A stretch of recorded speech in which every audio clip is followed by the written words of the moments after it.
Bonsoir tout le monde. Alors, chers internautes, madame le modérateur, honorable orateur, ça fait un plaisir de vous recevoir sur ce plateau, si j'ose dire un plateau, pour ce webinaire. Alors, on est au 6e webinaire parmi les 9 qui sont prévus et programmés par la Société algérienne de gynéco-obstétrique, conjointement avec le Collège national des gynécologues obstétriciens algériens, et à leur tête le professeur Oukid, qui a toujours milité pour la formation continue des jeunes assistants, qu'on remercie vivement pour ça. Et je le remercie spécialement pour m'avoir donné l'occasion de participer à ce webinaire. Alors, ce webinaire d'aujourd'hui est consacré aux couples infertiles. Alors, comme vous savez, l'infertilité du couple est un motif de consultation fréquent de par le monde. C'est un sujet délicat qui nécessite un apport un petit peu spécifique. C'est un sujet qui suscite un intérêt de par les praticiens et les chercheurs. D'ailleurs, c'est un domaine de recherche qui est vaste, qui implique généticiens, biologistes, endoscopistes, échographistes, et d'ailleurs qui n'a pas révélé tous ses secrets. Alors, comment aborder le couple infertile en consultation? Quelles sont les étiologies de l'infertilité féminine? Quelles sont les étiologies de l'infertilité masculine? Alors, ce sont à ces questions que nos orateurs vont essayer de répondre. Et ce webinaire, il va être modéré par le professeur Madassi, professeur chef de service de gynéco-obstétrique et la clinique et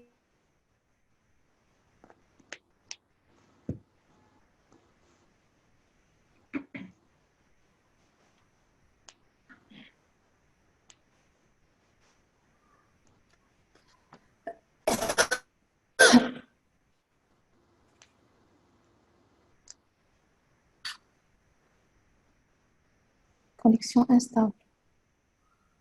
Perdu la connexion.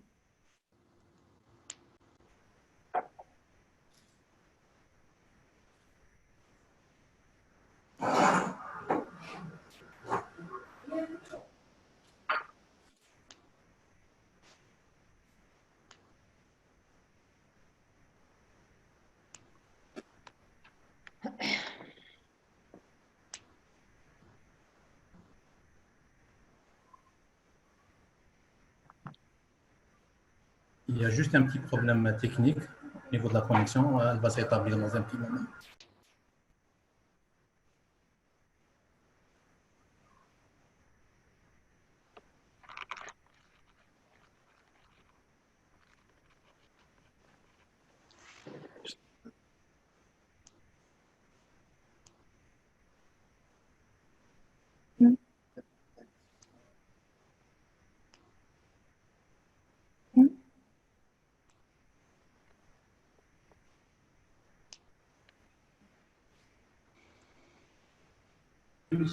Professeur Mada, si vous pouvez démarrer. Oui. Parce qu'il y a un problème technique.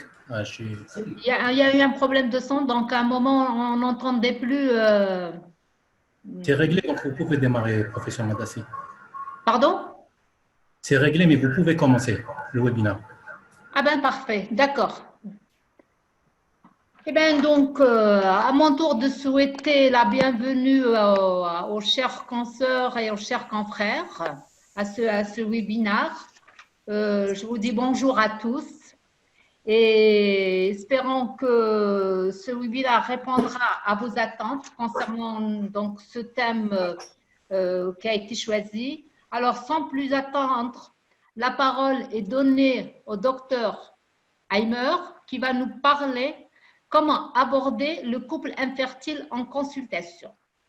Docteur Heimer, la parole est à vous. Merci.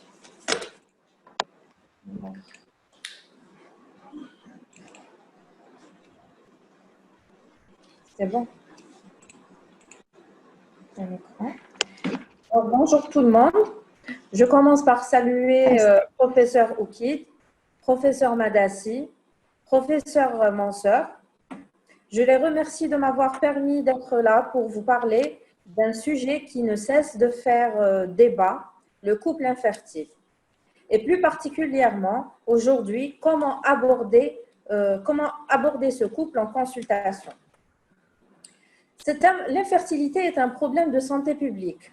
182 millions de personnes en souffrent à travers le monde. Selon l'OMS, 10 à 15% des couples seraient concernés. L'infertilité est à différencier de la stérilité, qui a une connotation définitive.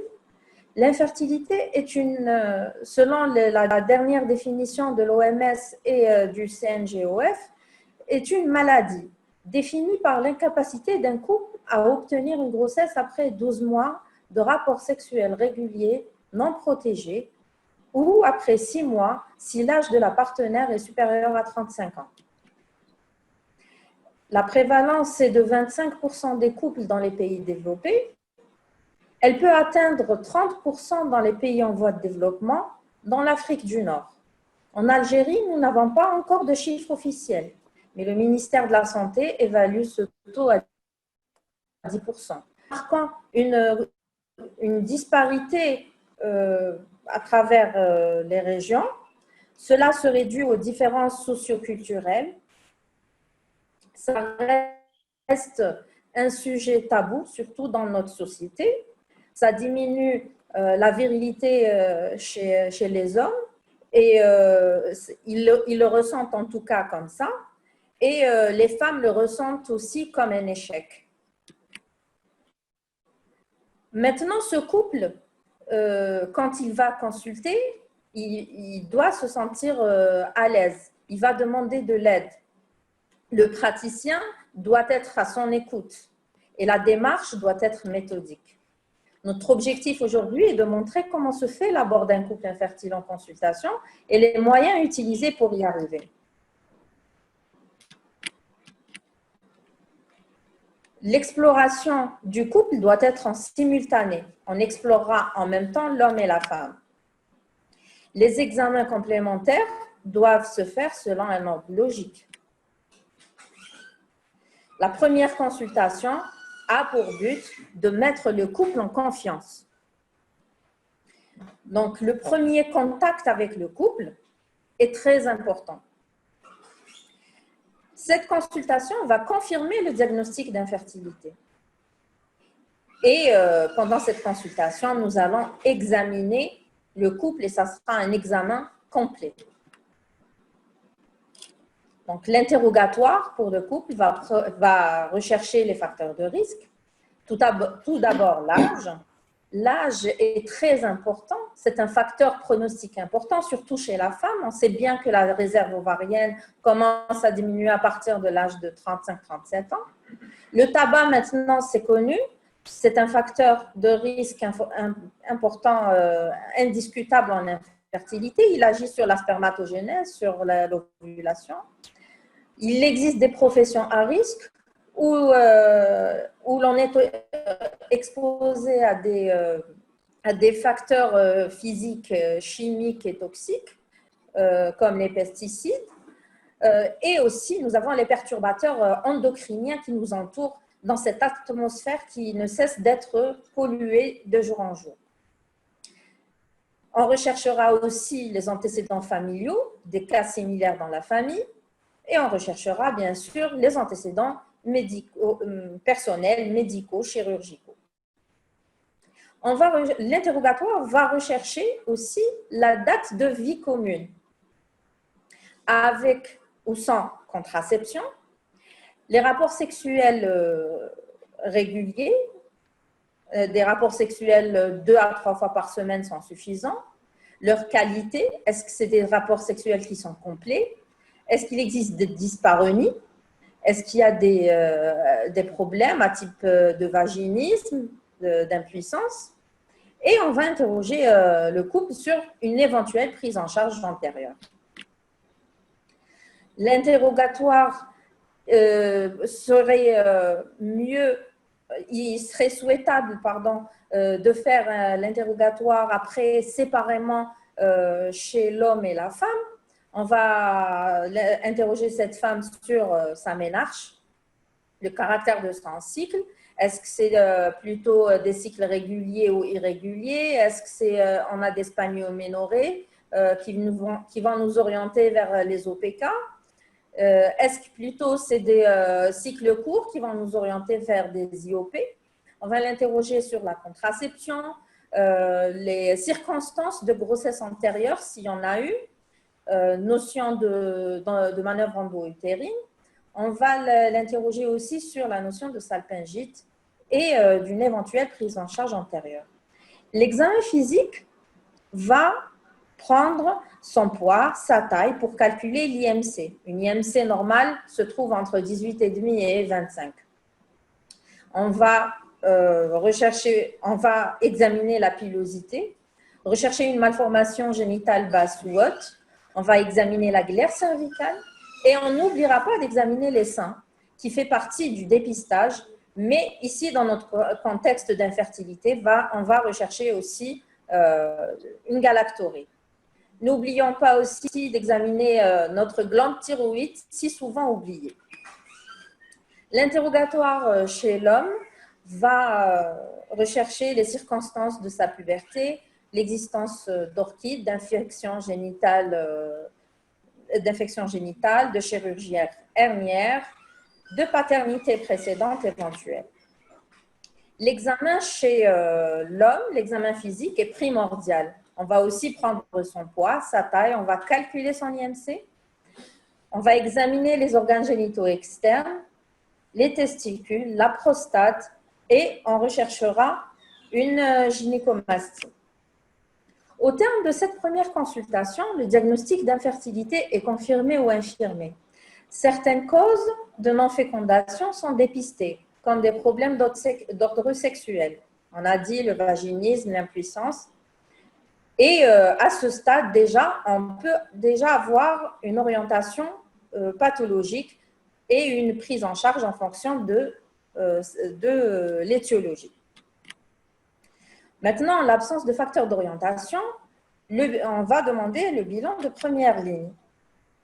Dans le versant féminin, on a l'échographie pelvienne, la courbe ménothermique, les sérologies. Et pour l'homme, dans le versant masculin, on a le spermogramme et la spermoculture et le test postcoïtal pour le couple. L'échographie pelvienne, c'est vrai qu'elle ne fait pas partie des examens de première ligne selon les recommandations, mais elle fait partie intégrante de l'examen clinique. Donc, elle sera volontiers par voie endovaginale. On va examiner notre utérus, l'endomètre, les ovaires et bien sûr, tout cela va être interprété en fonction du moment où l'on est par rapport au cycle. On va faire un complément par voie suspubienne, pourquoi pas une écho 3D, un Doppler, tout ça va apporter un plus en fonction de l'orientation pathologique.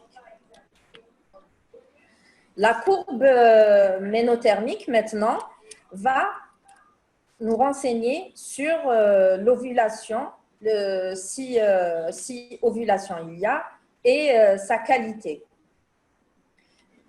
Longtemps demandé, maintenant abandonné. Donc, on va demander à la femme de prendre sa température chaque matin au réveil avec le même thermomètre. Là, avec l'avènement des tests d'ovulation, on ne la demande plus, mais quelques praticiens quand même continuent à la demander.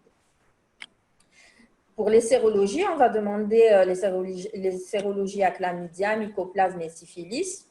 On demandera aussi toxoplasmose et rubéole. C'est vrai que ça ne fait pas partie du bilan d'infertilité proprement dit, mais en cas de désir de grossesse, il est licite de connaître le statut sérologique de la femme envers ces deux pathologies.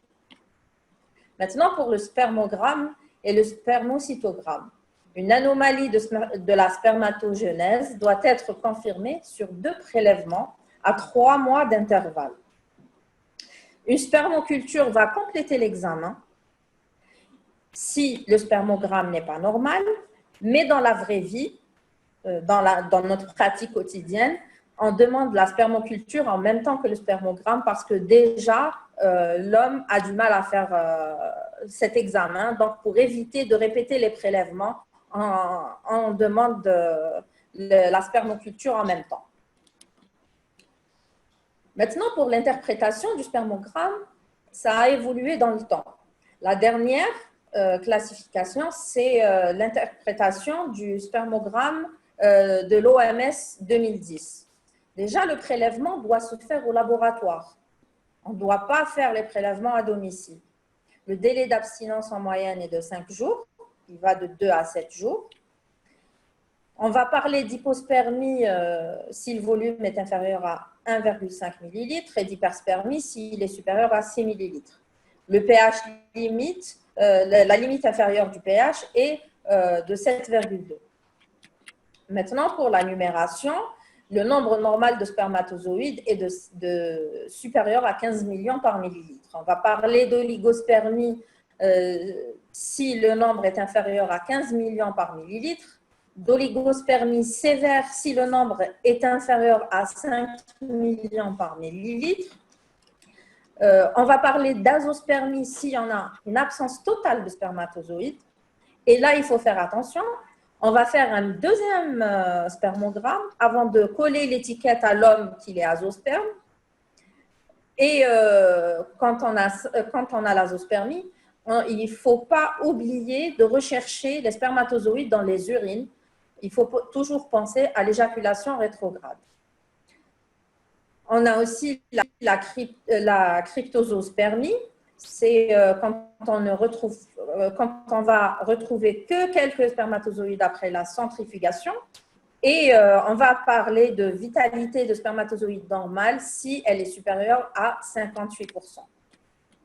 Après, on va analyser la mobilité. On a 4 types. La rapide et progressive, les lents et progressifs, la mobilité sur place et les immobiles. Donc, on va parler de mobilité progressive normale si le A plus B est supérieur à 32%. La mobilité totale doit être supérieure à 40%, sinon on va parler d'asténospermie. Pour maintenant, la nouvelle classification de l'OMS parle de tératospermie quand on a des formes normales inférieures à 4%. L'ancienne classification de David modifie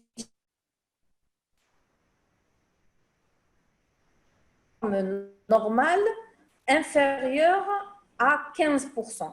Seulement, il faut faire la part des choses. La classification de l'OMS 2010 utilise des critères très sévères de sélection. C'est pour ça qu'on a pris Maintenant, quand on a les résultats entre les mains, il faut toujours faire la part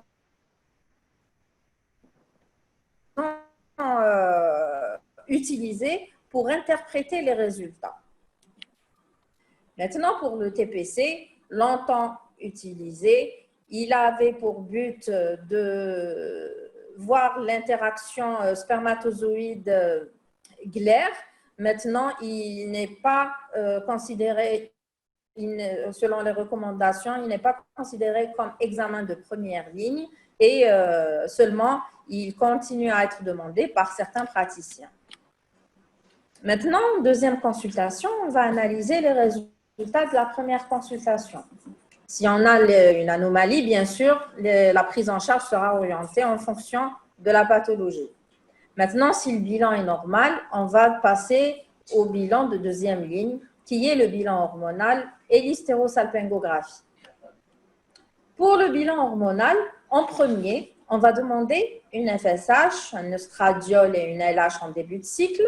La FSH et l'œstradiol vont nous donner une idée sur la réserve ovarienne.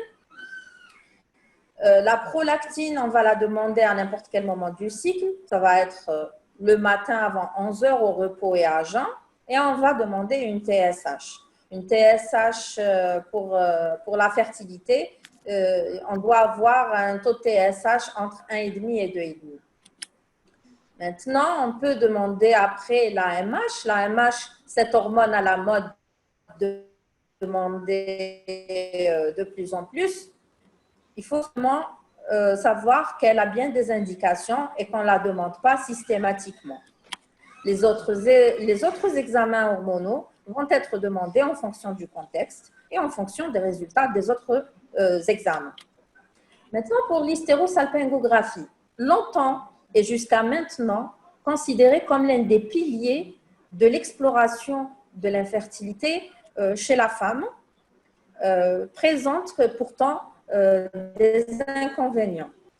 Elle va, c'est vrai, explorer la cavité utérine, elle va nous permettre de voir la perméabilité tubaire, mais elle nécessite un plateau technique, la présence d'un radiologue.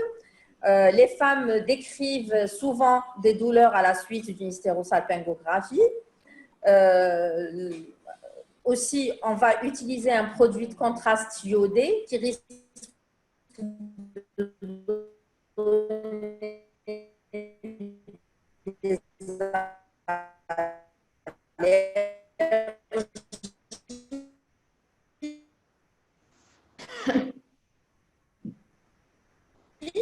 et les femmes sont maintenant, on a lycosie et lyphosie.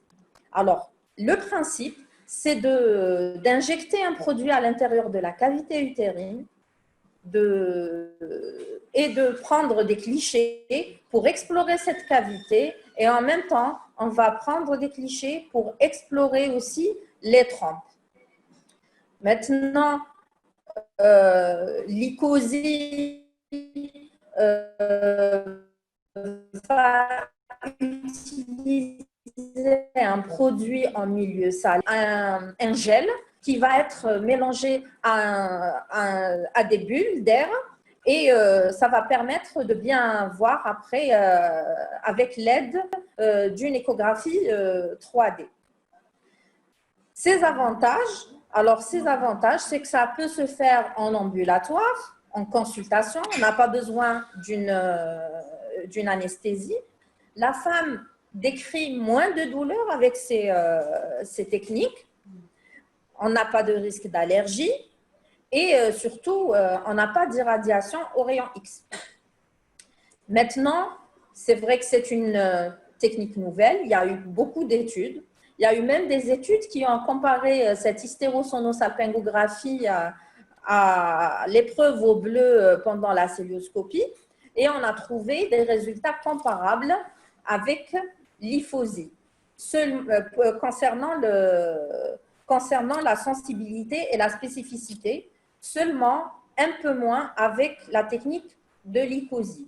Donc, l'hyphosie serait plus efficace que lycosie dans cette indication.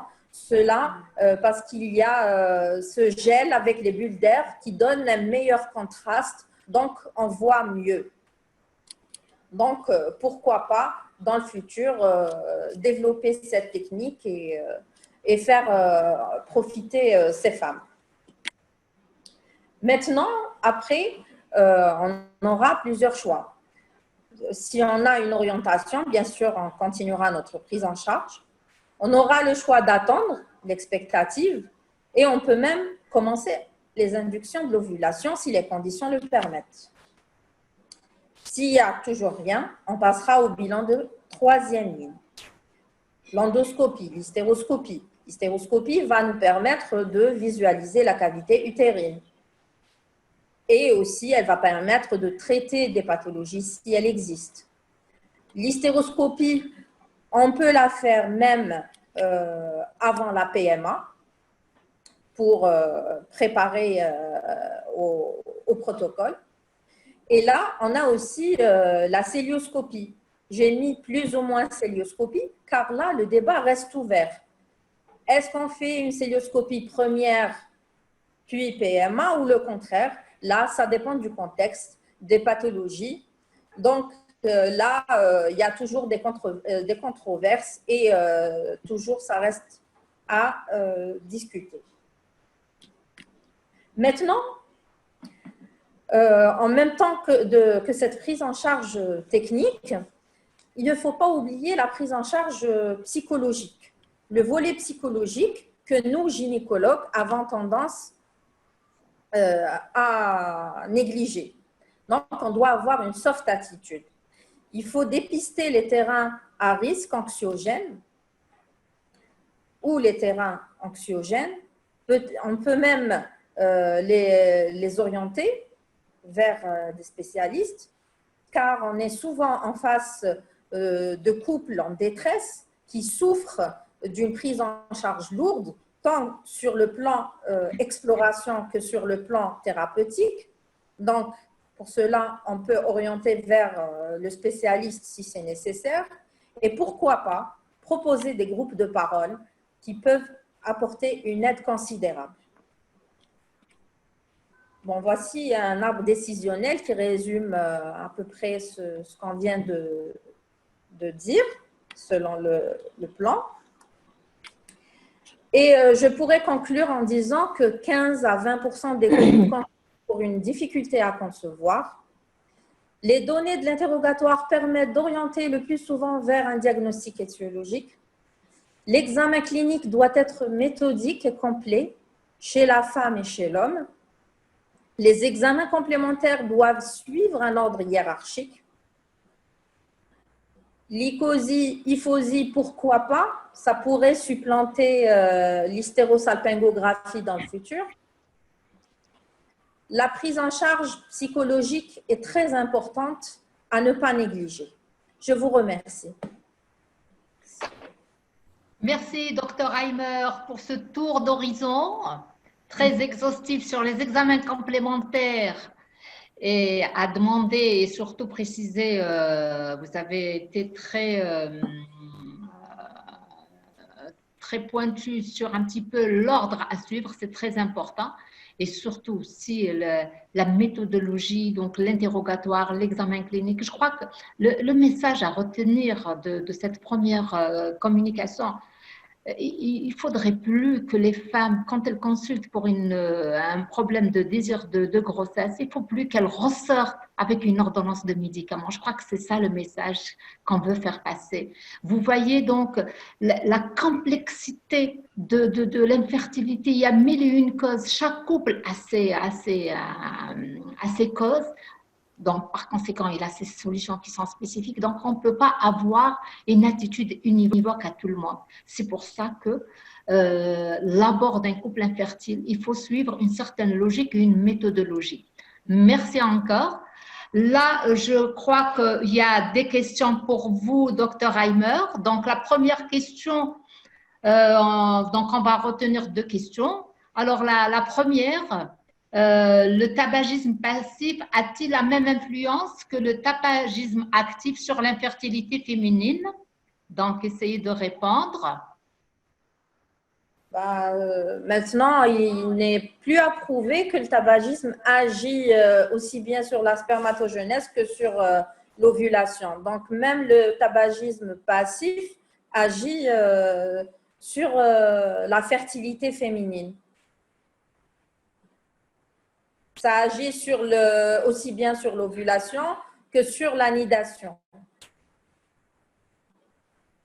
Très bien. En effet, le tabagisme passif, il est aussi nuisible, peut-être plus que le tabagisme actif. En effet, parce que justement, le fumeur a tendance à rejeter toutes les toxines qui ont un impact négatif sur l'ovulation, particulièrement donc chez la femme. Et donc, il faut insister à l'interrogatoire sur l'éventualité de ce tabagisme passif. C'est très important. Très bien. Alors, il y a une deuxième question, mais je crois que celle-là, on va la laisser pour la suite parce qu'on pourra répondre à cette question concernant le taux de TSH. Je crois que quand on va rentrer dans les causes, et on va répondre à cette question. Très bien. Donc là, on va sans plus tarder inviter le docteur Boutride à nous parler justement des causes féminines de l'infertilité. Docteur Boutride, à vous la parole.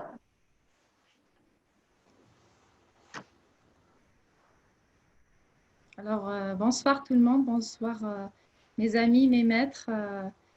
Le grand merci vraiment mérité au professeur Madassi, à la Société algérienne de gynécologie obstétrique, aux organisateurs de ce webinaire, de nous avoir accordé cette opportunité de partager en virtuel nos connaissances.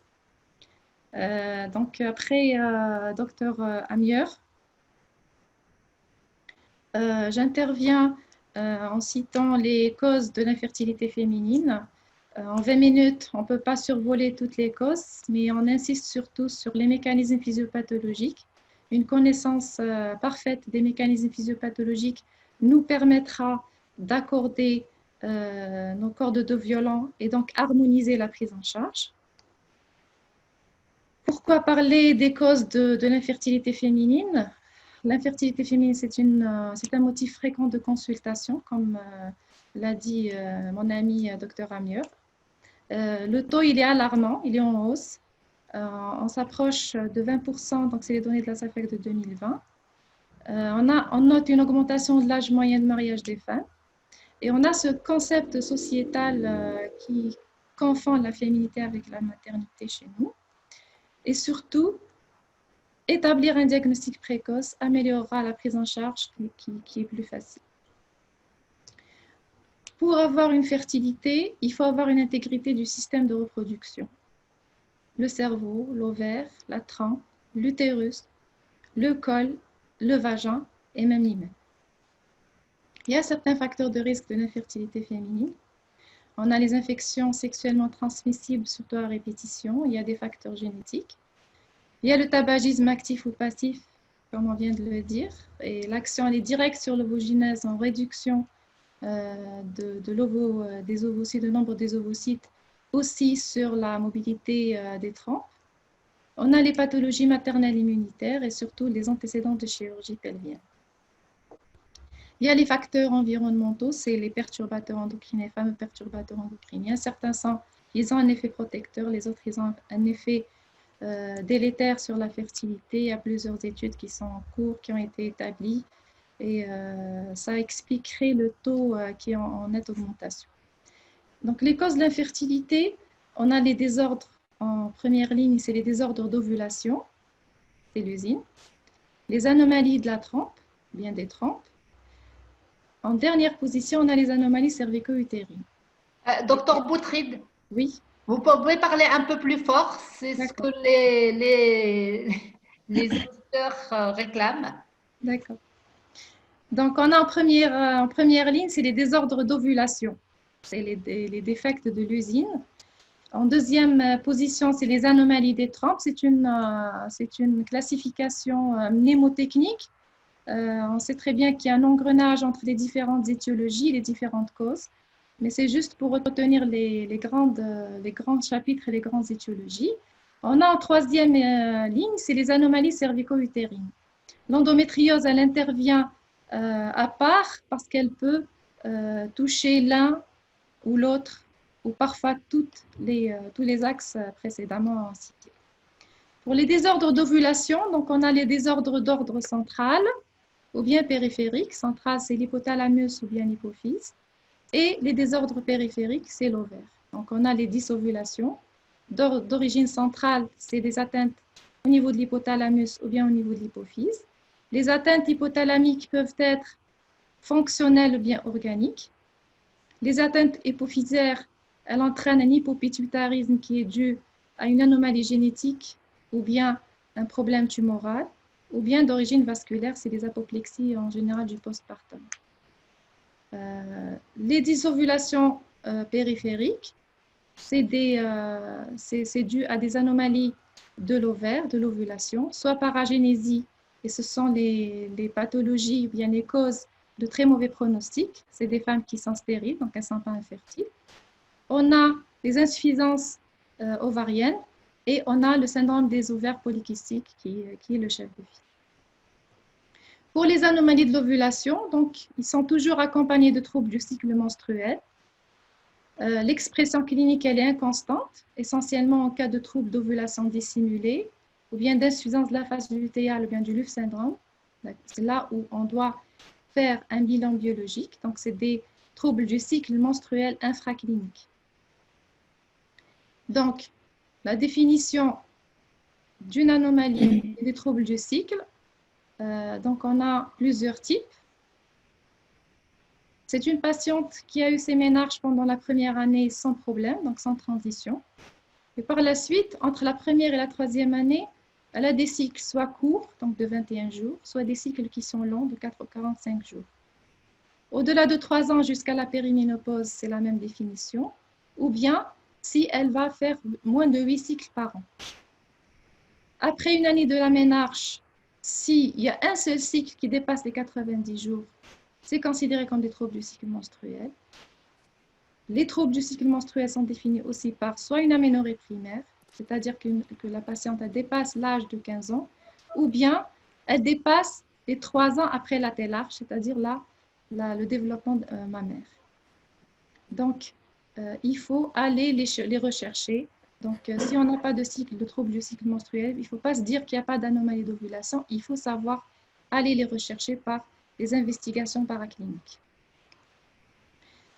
Le premier chef de file d'origine centrale, c'est l'hypogonadisme hypogonadotrope d'origine organique. C'est des anomalies où la FSH, la LH sont altérées. Donc, le mécanisme physiopathologique, c'est une anomalie de la migration neurologique, donc qui va donner des problèmes olfactifs et elle va donner des problèmes au niveau de la stimulation neurologique, au niveau de l'hypothalamus.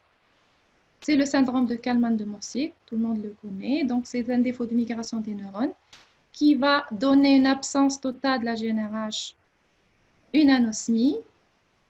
C'est un trouble transmission autosomique, soit dominant, soit récessif, soit lié à l'X. Ça, c'est important pour surtout le conseil génétique si on compte faire une PMA.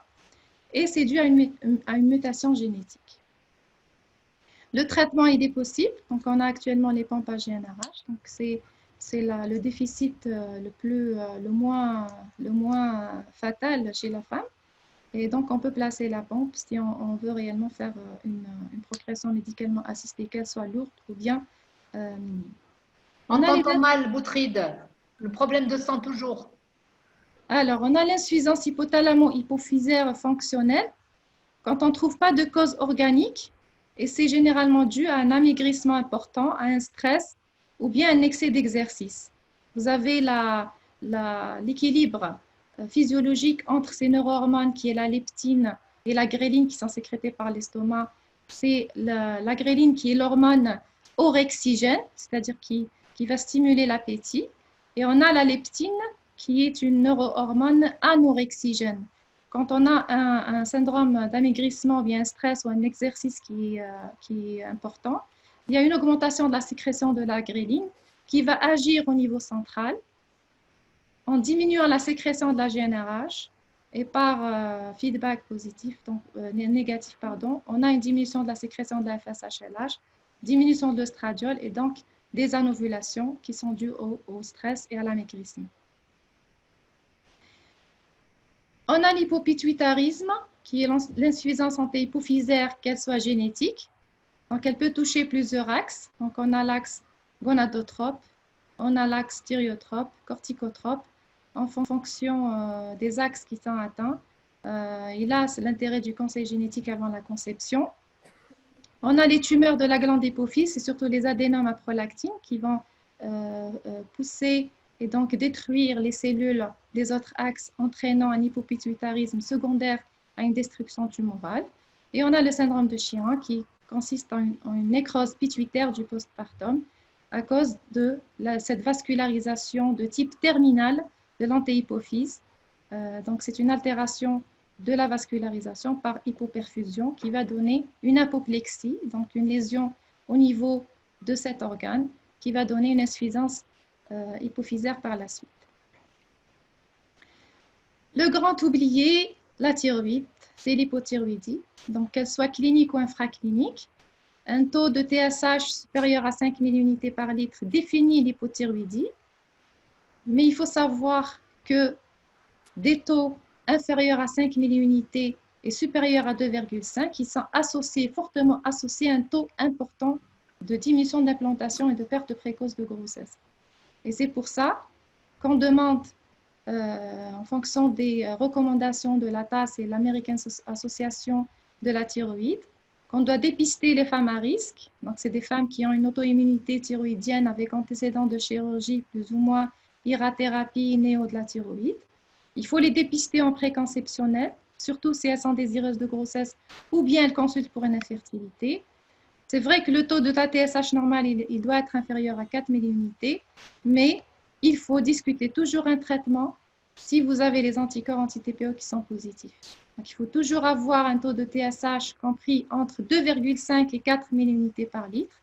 Ceci dit, l'objectif thérapeutique est la TSH, elle doit être inférieure à 2,5 si on veut aboutir à une grossesse normale et donc lutter contre l'infécondité. Le traitement peut être interrompu après l'accouchement, bien 6 semaines après la grossesse. C'est les recommandations. Vous avez l'hyperprolactinémie. L'hyperprolactinémie, c'est un motif très fréquent d'infertilité chez la femme en général. Donc, elle peut être fonctionnelle ou bien organique. La prolactine, elle agit par action direct sur les cellules neurologiques de l'hypothalamus. Donc, action directe. Vous avez la prolactine qui va stimuler les neurones hypothalamiques qui vont sécréter la FSH et la LH, qui vont inhiber la sécrétion de la FSH et LH. Donc, toute hyperprolactinémie va agir par action directe en inhibant l'ovulation. Vous avez les médicaments, donc comme on a déjà cité, c'est dans l'interrogatoire qu'on va rechercher la notion de prise de neuroleptiques, antidépresseurs, anxiolytiques, ces médicaments qui vont inhiber la dopamine. La dopamine, c'est une hormone qui va agir en inhibant la sécrétion de la prolactine, donc ça va être une levée de l'inhibition qui va entraîner une augmentation de la sécrétion de cette prolactine. Il y a d'autres mécanismes qui vont donner cette hyperprolactinémie. On a l'hypothyroïdie, donc la TRH a une action inhibitrice sur la prolactine. Vous avez l'hyperandrogénie, l'anorexie nerveuse. On a l'insuffisance rénale chronique, donc qui va agir sur la clearance rénale de la prolactine, donc diminuant ainsi sa libération, bien son élimination, et donc ça va augmenter son taux au niveau du sang et sa dérivée, et donc ça va donner une hyperprolactinémie relative. Et aussi, on a les œstrogènes qui vont agir de façon momentanée. Donc, si on met les patientes sous traitement œstroprogestatif,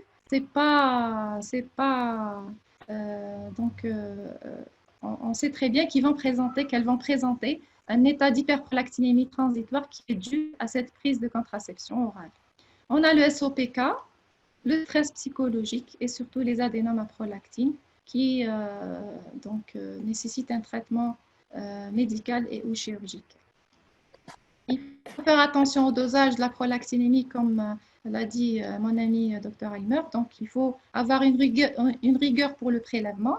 Il faut que la patiente soit à jeun, il faut que le garrot ne soit pas trop serré, il faut que le patient soit en position de repos pendant minimum 15 minutes. Et surtout, il ne faut pas traiter rapidement une hyperprolactinémie qu'on découvre sur un bilan de première intention, bien de deuxième intention, surtout si on n'a pas trouvé d'étiologie.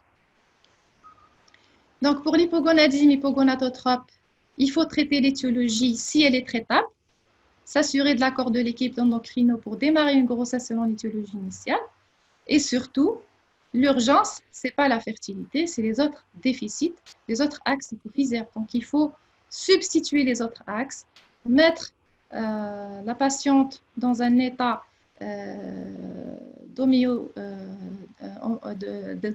un état où elle peut faire une grossesse sans risque, donc ça ne va pas être une grossesse à risque, et vérifier la perméabilité tubaire, le spermogramme, surtout si on compte faire une induction d'ovulation simple. Il faut savoir que le comptage folliculaire et l'AMH, il ne faut pas s'étonner qu'elles soient très très basses, ce n'est pas des marqueurs de réserve ovarienne. Ils sont faussement inquiétants dans l'hypogonadisme hypogonadotrope. Donc, il ne faut pas trop alarmer la patiente si on a un comptage folliculaire qui est très altéré. Donc, l'ovulation, l'induction d'ovulation simple, elle peut donner des développements multifolliculaires. Donc, il faut faire attention aux grossesses multiples. Et surtout, savoir passer en AMP lourd, directement type FIV-XI, surtout s'il y a un facteur tubaire associé ou s'il y a un facteur masculin qui rend la grossesse in vivo impossible. Pour les dysovulations périphériques, donc on a le syndrome des ovaires polykystiques en chef de lieu. Vous avez l'insuffisance ovarienne précoce qui devient de plus en plus fréquente avec ces perturbateurs endocriniens qui altèrent la fonction ovarienne chez les femmes. On a le vieillissement ovarien, on a aussi l'insuffisance lutéale et le syndrome de Turner qui reste rare. Et c'est le syndrome qui donne une stérilité définitive féminine, on n'a pas d'ovaire, donc le pronostic est descendu. Donc on va développer le SOPK vu sa fréquence et la nécessité des recommandations, des nouvelles recommandations par rapport à sa prise en charge. Donc la définition du SOPK, vous avez 3 paramètres. On a l'oligo-anovulation, on a les signes cliniques ou biochimiques d'hyperandrogénie et on a des signes échographiques des ovaires polykystiques qui sont très très bien définis par les cheveux. Donc vous avez un comptage de 12 follicules ou plus par un échographiste expérimenté qui dépasse les 2 mm. C'est entre 2 et 9 mm sur la couronne radiée.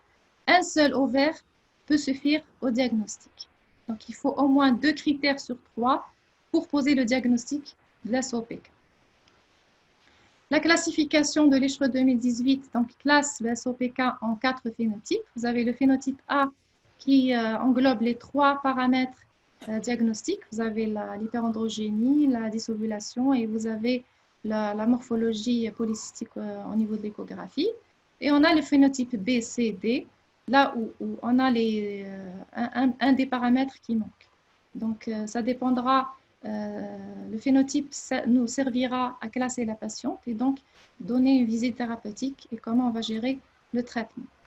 L'échographie ne peut pas être un critère diagnostique avant 8 ans post-ménarche, donc ça ne sert à rien de faire des échographies si la patiente a eu ses ménarches avant 8 ans. Donc il faut laisser le temps aux ovaires de rentrer dans le cercle normal et donc il ne faut jamais poser le diagnostic des SOPK en fonction de l'échographie avant 8 ans après la ménarche. Donc ça, on va prendre en considération l'excès des androgènes et la dysfonction ovulatoire sans pour autant prendre en considération la morphologie échographique des ovaires polykystiques.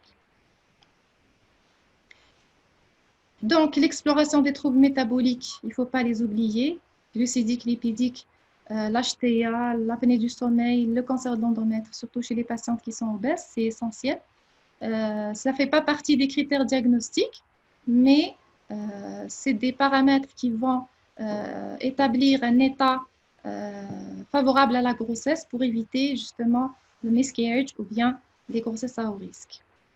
On a les troubles psychologiques aussi, c'est l'estime de soi, l'image de soi, la dépression, l'anxiété. Ce n'est pas un critère diagnostique, mais il faut les dépister afin d'asseoir un diagnostic et donc élaborer une thérapeutique avant de traiter cette infertilité.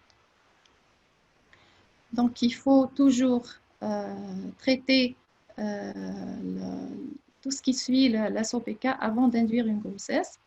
Un petit mot sur le létrozole 2,5 mg qui est un androgène à action anti-androgénique et il a comme action, c'est d'inhiber l'aromatase et donc il va diminuer la transformation des androgènes en oestrogènes, il va couper le cercle vicieux du SOPK et il a montré son efficacité. Il y a des méta-analyses qui parlent d'une efficacité importante sur l'augmentation du taux de FSH et donc on le propose en evidence-based de recommandation, c'est des evidence-based de recommandation qui doit être considéré en première ligne, c'est le traitement pharmacologique de première ligne pour l'infertilité et ça donne de très très bons résultats, surtout chez les patientes qui sont obèses versus citrate de clomifène qui a montré beaucoup d'échecs par rapport à la stimulation ovarienne.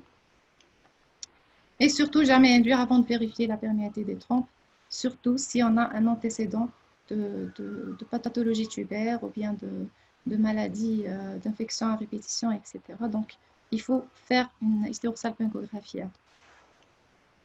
Donc, on a terminé avec les désordres d'ovulation. On va passer aux anomalies des trompes. Les facteurs d'infertilité tubaire, c'est les facteurs les plus simples, les plus faciles à traiter. On a l'endométriose tubaire qui englobe que ce soit externe ou bien interne, donc elle va altérer la fonction tubaire. On a les maladies inflammatoires pelviennes, les adhérences pelviennes avec des antécédents de chirurgie pelvienne, les salpingites, qu'elles soient spécifiques ou non spécifiques, l'hydrosalpinx qui constitue un facteur limitant de la fertilité par rapport surtout à son traitement. Donc, si on vise une PMA lourde, procréation médicalement assistée lourde, il faut savoir faire l'exclusion ou bien l'ablation de cet hydrosalpinx. On sait très bien qu'il y a le liquide d'hydrosalpinx qui est néfaste sur l'anidation. Sinon, on peut faire des traitements conservateurs, type embryoplastie, et donner la chance à la patiente de concevoir naturellement avant de proposer une PMA. On a les malformations et les syndromes des cils immobiles. C'est un syndrome qui est assez rare, donc qui va donner une immobilité des cils et ça va se manifester avec des signes de pneumopathie à répétition, etc. Et donc, juste un mot pour l'hystérosalpingographie. Il faut qu'elle soit interprétée par un gynéco, ça c'est l'idéal. La fonctionnalité et les rapports anatomiques sont connus par le gynéco. Il faut interpréter des clichés dynamiques, ce n'est pas des tubes. C'est des organes qui sont mobiles. Et on sait très bien que 30% d'endométriose stade 1, ça donne une hystérosalpingographie normale. Donc, il faut connaître les limites quand même de cet examen. Donc, après les désordres d'ovulation, les anomalies de la trompe, on passe aux anomalies les moins fréquentes, c'est les anomalies cervico-utérines. On a les malformations utérines par ordre décroissant, donc on a l'aplasie, l'unicorne, le didelphe, la classification de Léchereux qui classe les utérus mal formés, donc de U0, pardon, c'est 7 classifications, il y a 7 types, c'est l'utérus normal, jusqu'à la génésie ou l'hypoplasie totale. Et le U6, c'est des malformations qui sont inclassables.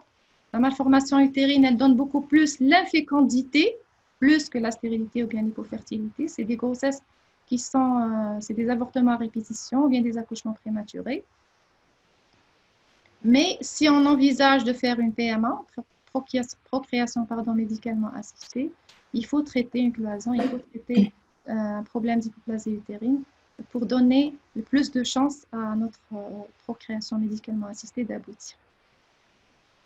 Les synéchies utérines, syndrome d'Asherman, c'est après des manœuvres endo-utérines, soit un curtage, les révisions utérines par basse, bien par césarienne, on a l'ablation de fibromes, les endométrites infectieuses.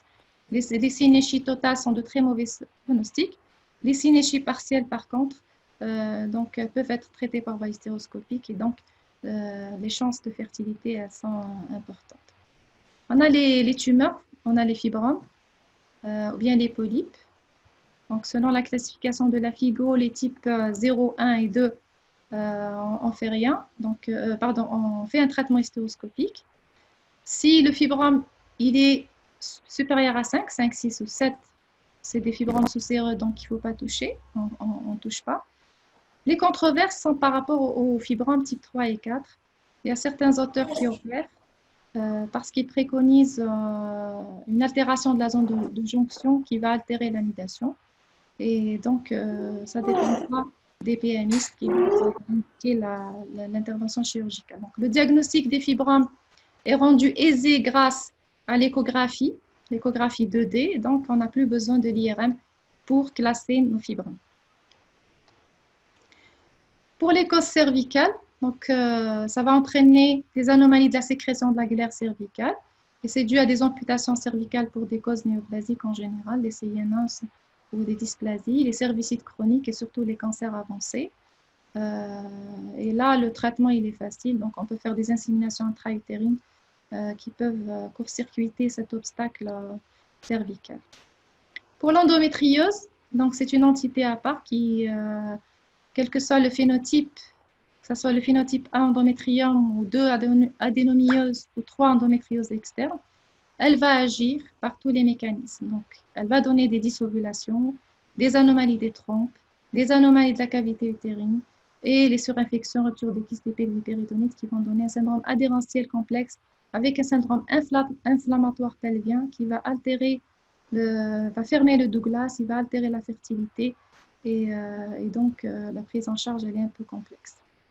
Pour le stade 1, il ne faut rien faire. Donc, en général, sauf si l'infertilité est persistante, on doit préconiser une célioscopie pour mettre à plat les petites lésions d'endométriose. Le stade 2, il faut faire de la chirurgie. Donc, c'est faisable. On peut faire une adhésiolyse, on peut libérer le Douglas, on peut faire une salpingectomie s'il y a une hydrosalpinx associée. Pour le stade 3 et 4, il ne faut rien faire. Il faut directement confier les patientes en PMA et après la fertilité, on va traiter l'endométriose pour les douleurs et le confort psychologique. Le traitement est obligatoire si on a un hydrosalpinx et pour les endométriomes, toujours il y a des controverses, sauf pour la taille qui est très très importante, là où tous les auteurs sont pour l'ablation de l'endométrium. Donc il y a un e-learning très très intéressant sur le site de l'Echereux pour les gens qui s'intéressent à l'endométriose profonde. Vous pouvez, c'est gratuit, l'accès est gratuit et c'est très intéressant pour les gens qui s'intéressent à l'endométriose.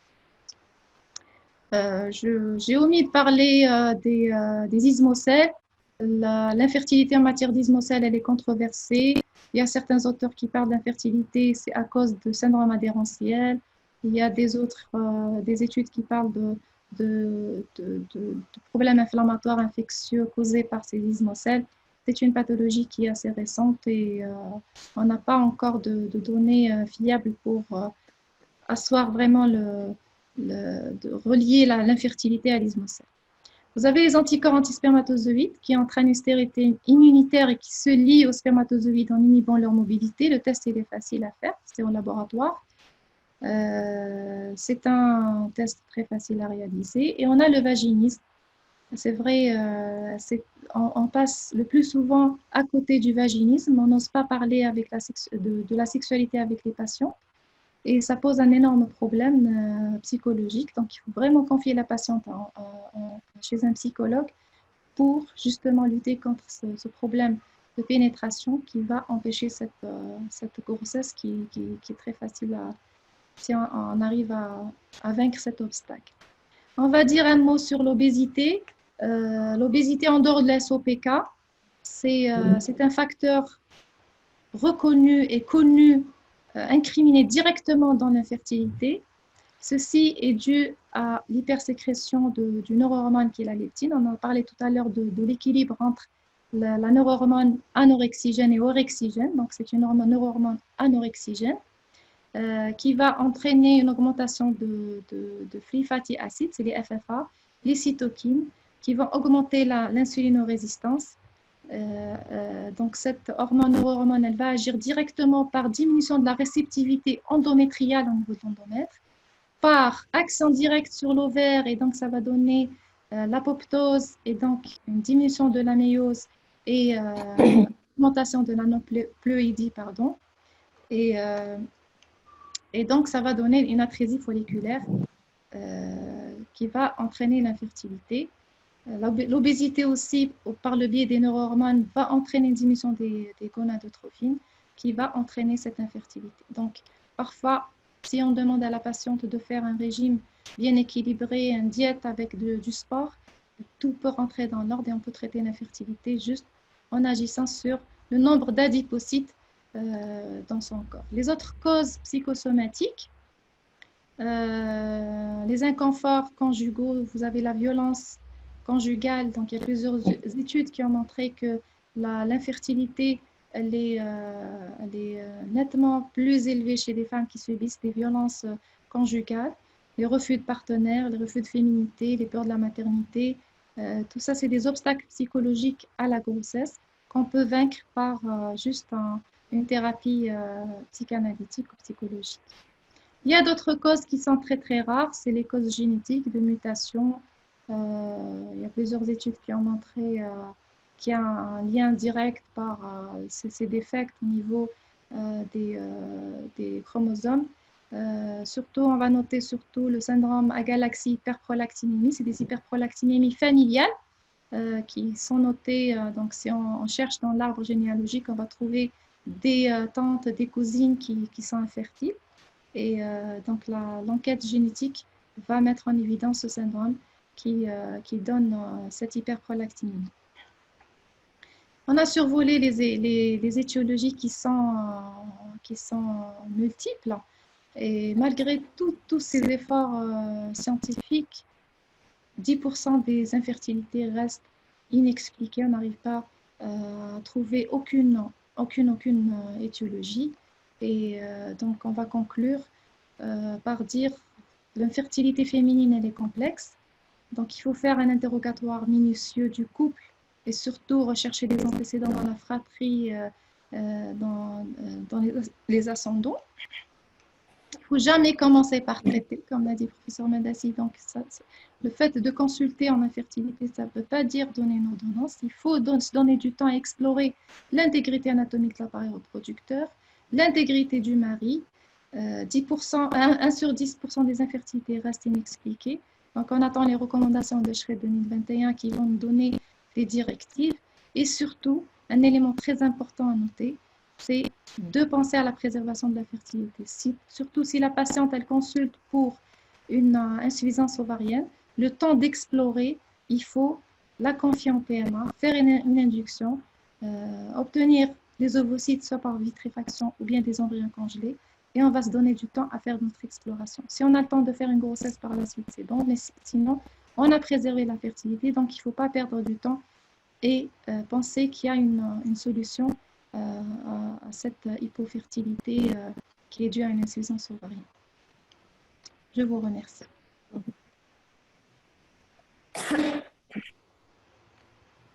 Je laisse la parole à Dr Bensilem, si professeur Madassi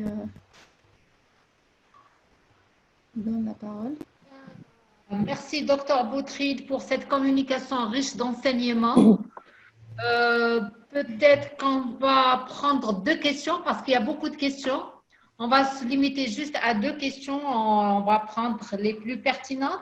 Alors, la première te demande, est-ce que la pompe à GnRH est disponible en Algérie? Oui, elle est disponible chez nous au niveau du service d'endocrinologie.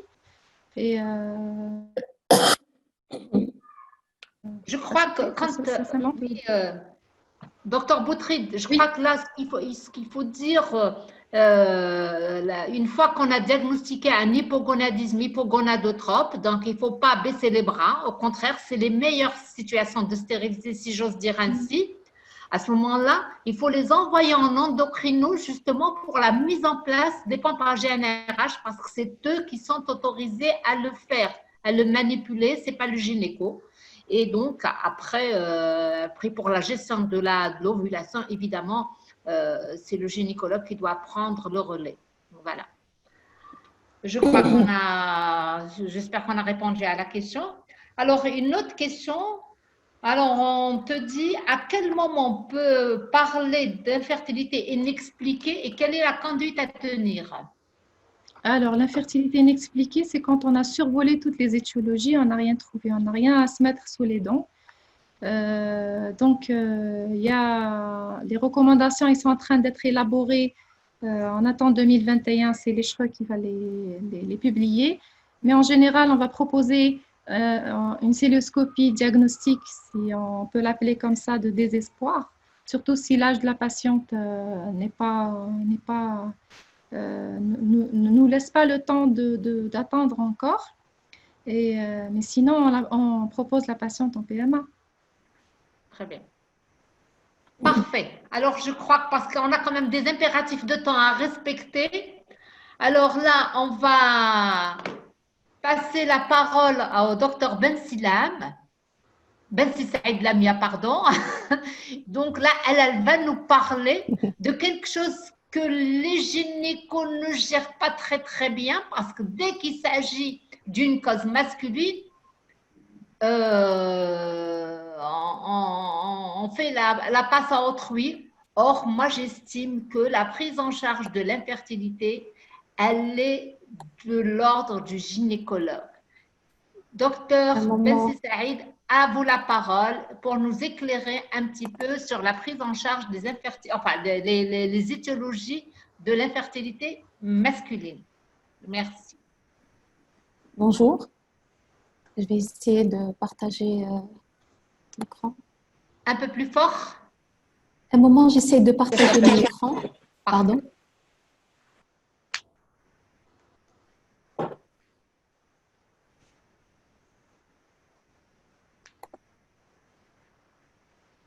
Donc,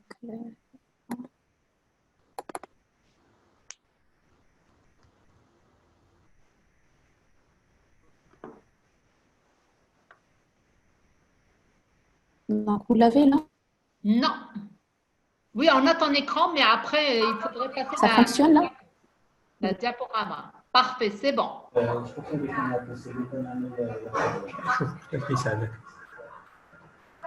Mets-le en diaporama. Là, c'est bon? Là, il est en PowerPoint, mets-le en diaporama. Donc, bonjour. Là, c'est bon? D'accord, très bien. Parfait, parfait. Là, c'est bon? Parfait. Très bien. Donc, bonjour tout le monde.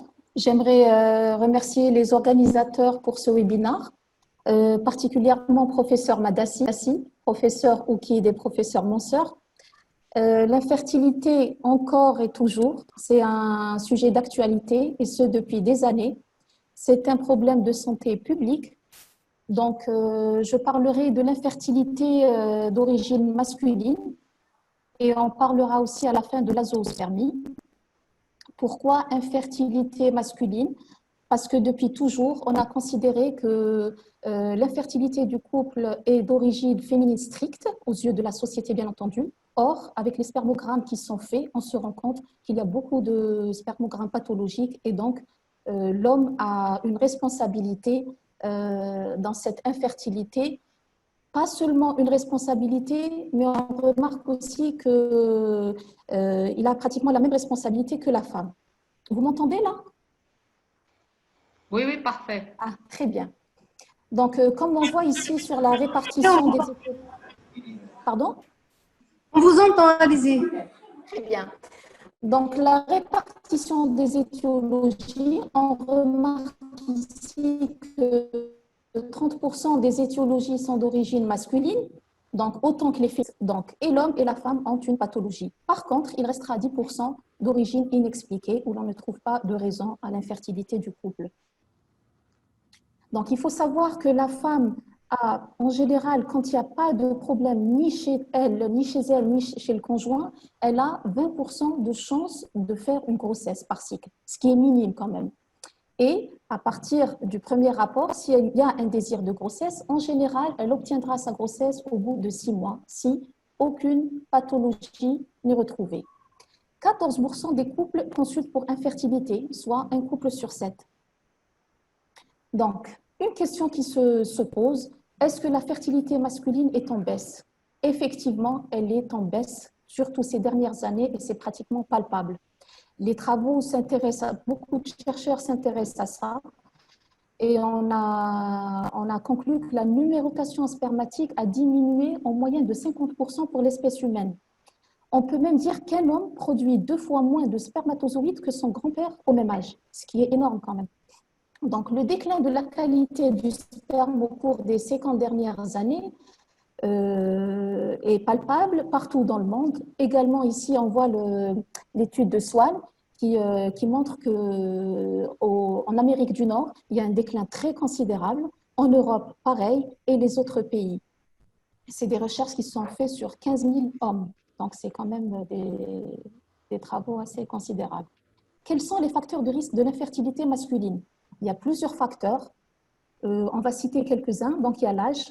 Avant, on disait qu'un homme pouvait avoir des enfants à n'importe quel âge.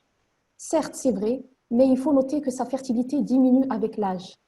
On a un taux d'âge qui est augmenté après 45 ans.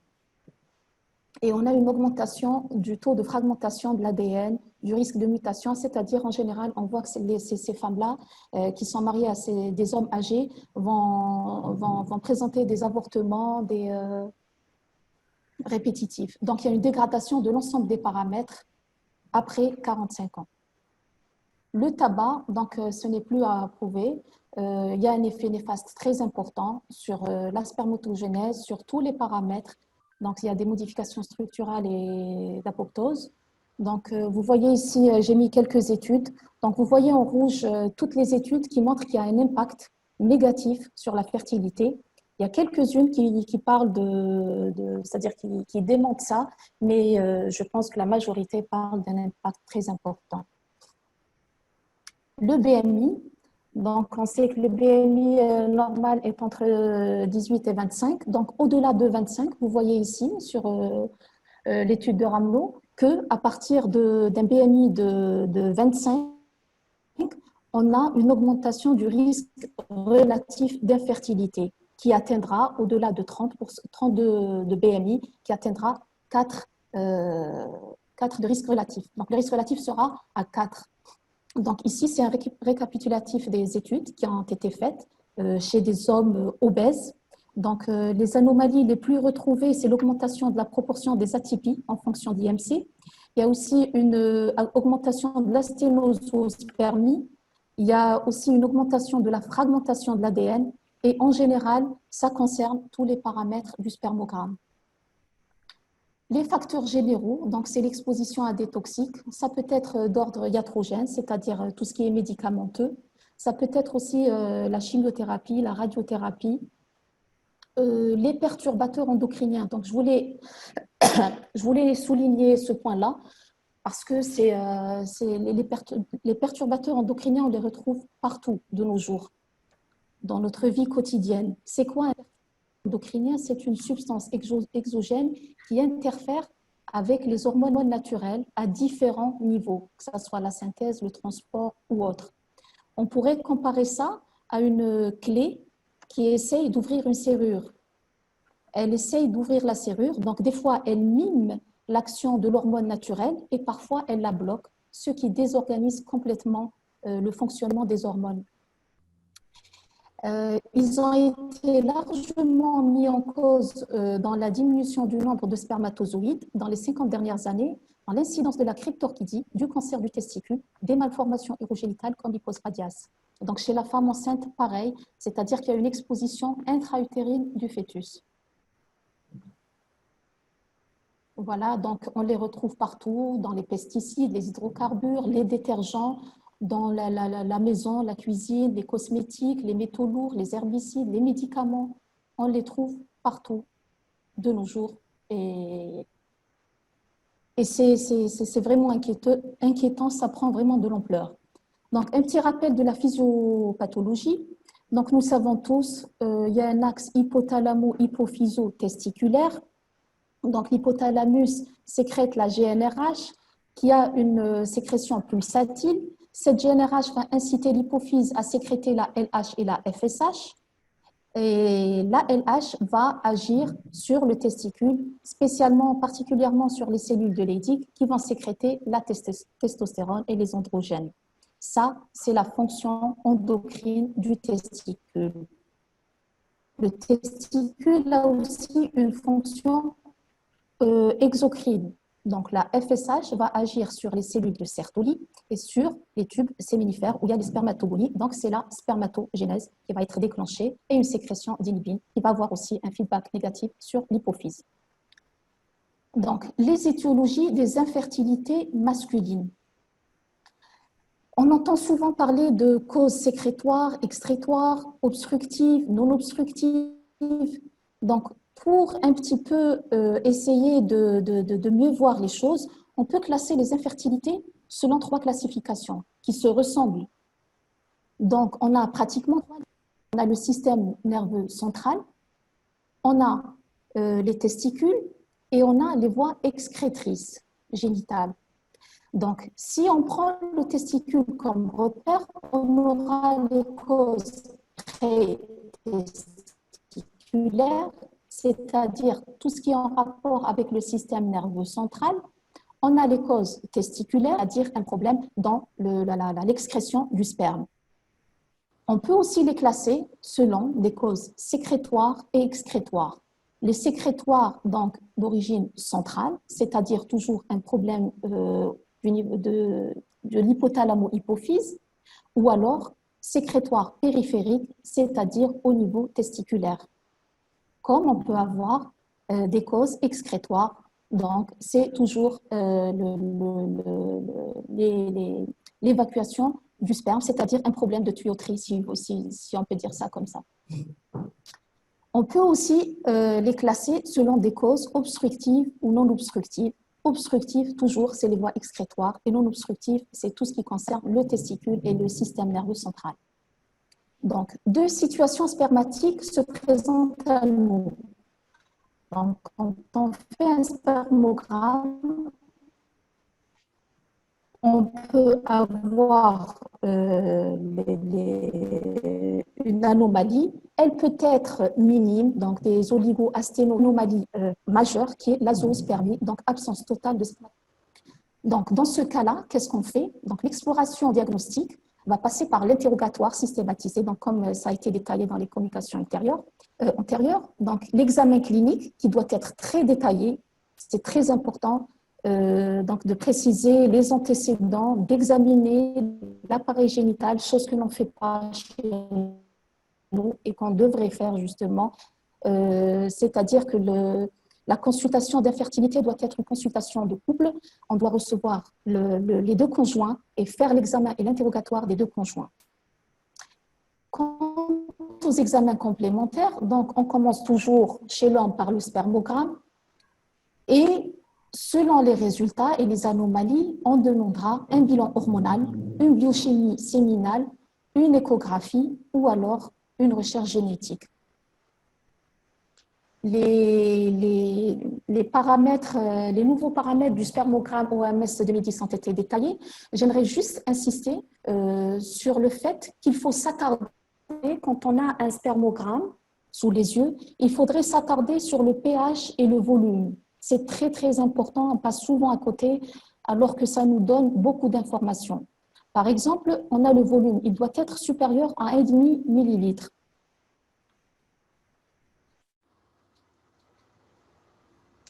S'il est inférieur à 1,5 millilitre, c'est-à-dire une hypospermie, confirmer qu'il n'y a pas eu un problème de recueil, c'est-à-dire que de son sperme. Il faudrait aussi confirmer qu'il y a eu un respect de l'abstinence avant le spermogramme. Troisième chose, quand on a une hypospermie, il faut penser à l'éjaculation rétrograde.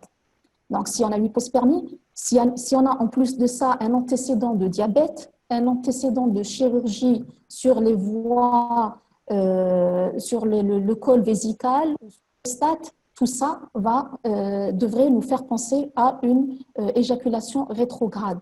Donc, comment on fait pour diagnostiquer cette éjaculation rétrograde?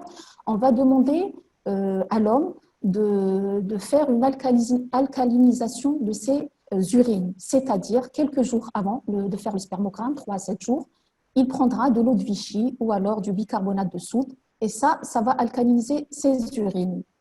Le jour du spermogramme, il se présentera, il va uriner comme d'habitude avant de faire son spermogramme, ensuite il va faire son éjaculation, recueil du sperme, et ensuite on lui demandera d'uriner pour rechercher justement les spermatozoïdes dans les urines en 2G. Donc on recueille les urines en 2G, premier et deuxième G, à la recherche de spermatozoïdes.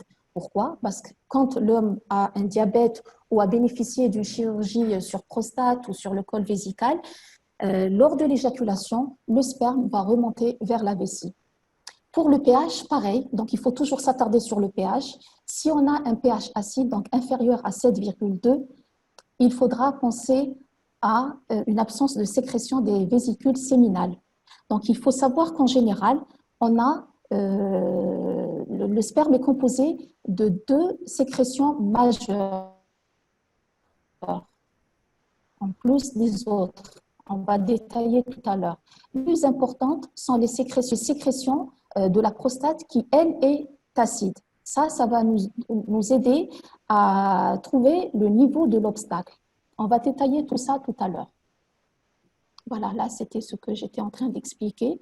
Donc, on a les normes 2010, de l'OMS 2010. On a les pathologies et la conduite à tenir selon les pathologies.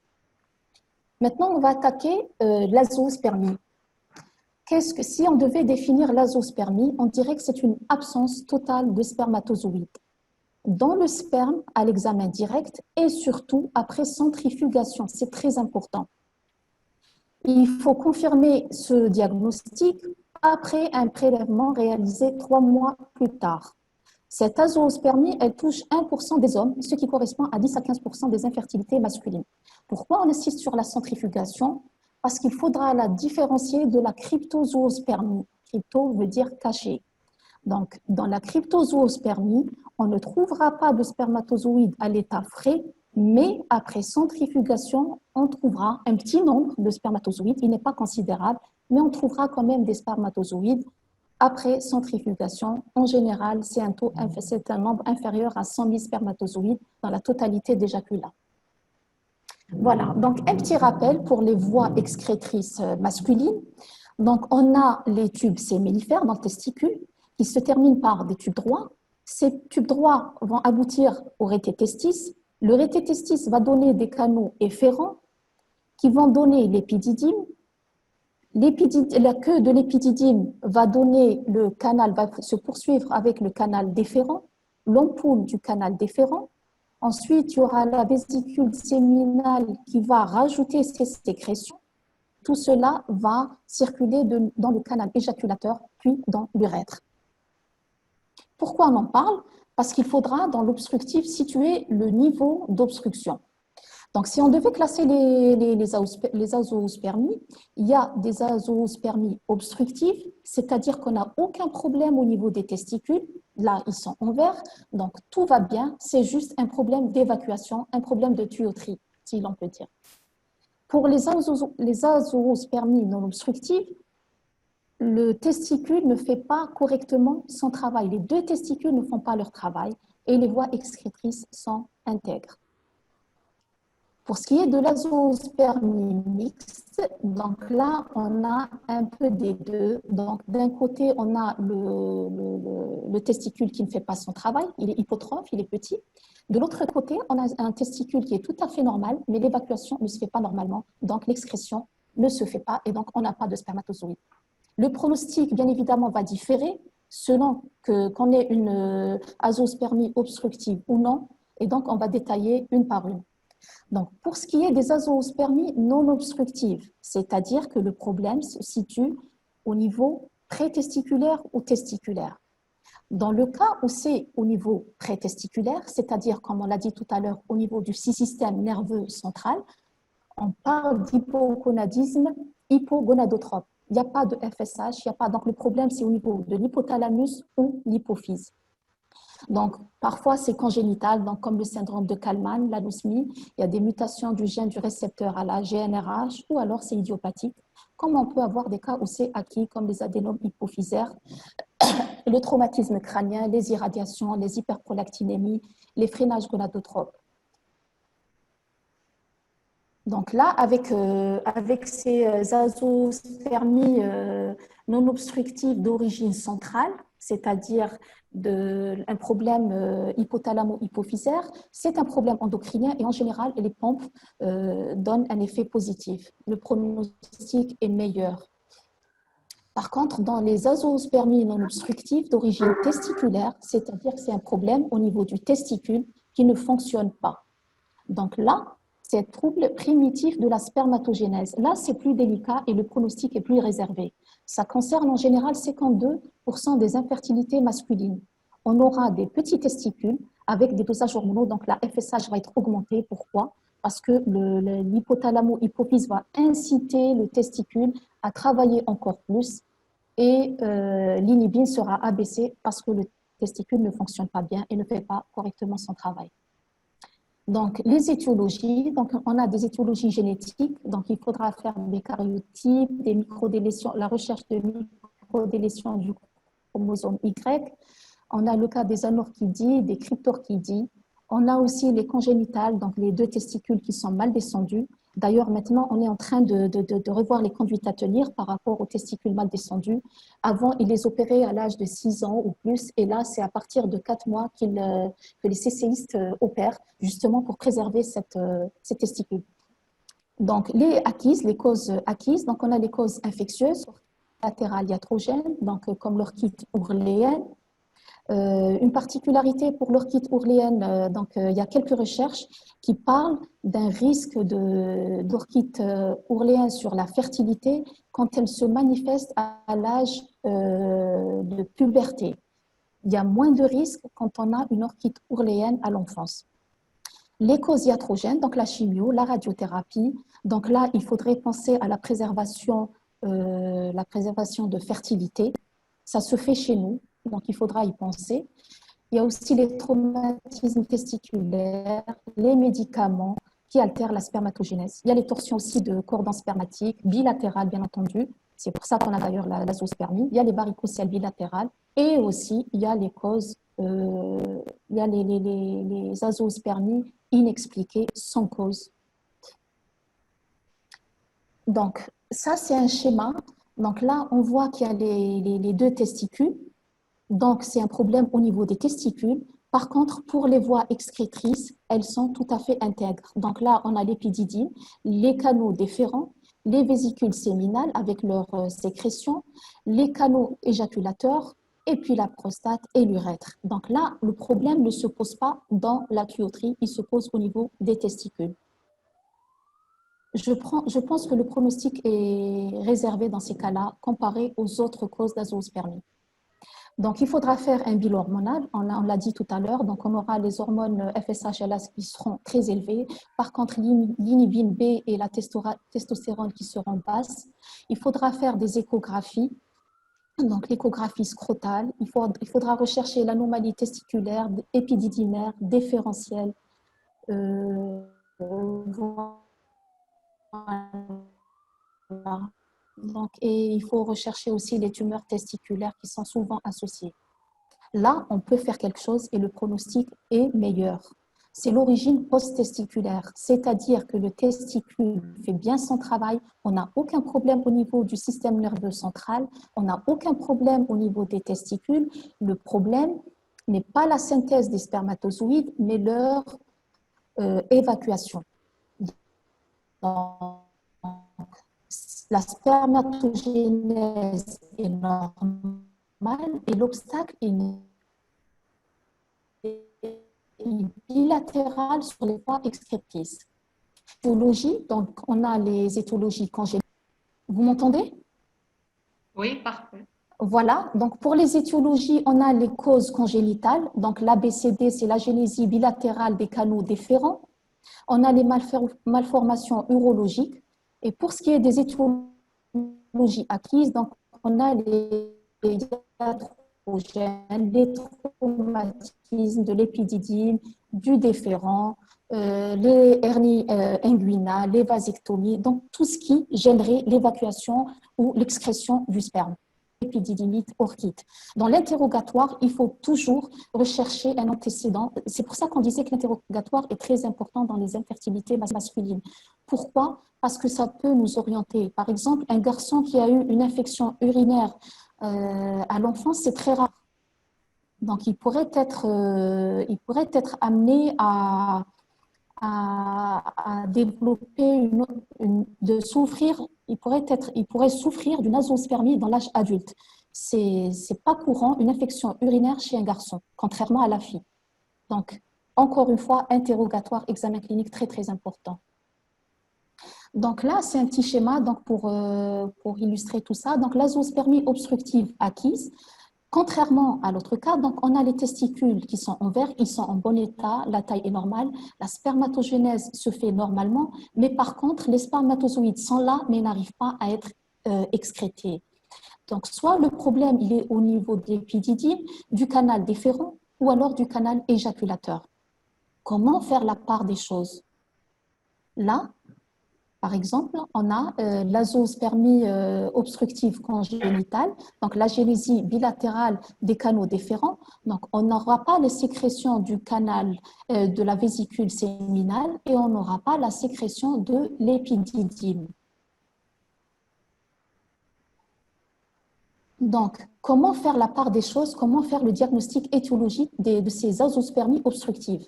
On a dit 4 volets, donc il faut faire un bilan hormonal qui sera normal, donc FSH, LH, inhibine, testostérone normal. Il faudra faire la biochimie séminale, c'est elle qui va nous aider à porter le diagnostic étiologique et surtout situer le siège de l'obstacle.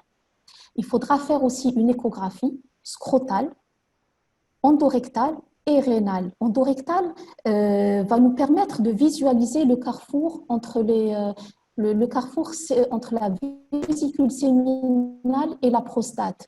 Et c'est là où, en général, il y a les obstructions. Donc, 3 échographies, scrotale, endorectale et rénale. Rénale parce que c'est associé à des malformations. Il y a des syndromes qui sont associés à des malformations rénales. Le bilan génétique, donc à la recherche, par exemple, de la mutation du gène CFTR, si on a une agénésie bilatérale des canaux déférents. Donc, un petit rappel pour l'éjaculation. Donc, il faut savoir que l'éjaculat se compose de 2 phases. Une phase cellulaire, c'est-à-dire tout ce qui est spermatozoïde, c'est les cellules. Ça représente seulement 10% du sperme. L'autre partie, donc 90%, c'est le plasma séminal. Donc, il y a une phase prééjaculatoire, une première partie et une deuxième partie du sperme. Je vous ai dit tout à l'heure que la majorité du sperme, du plasma séminal, est sécrétée par la vésicule séminale qui représente 2 tiers du plasma et 1 tiers de prostate. C'est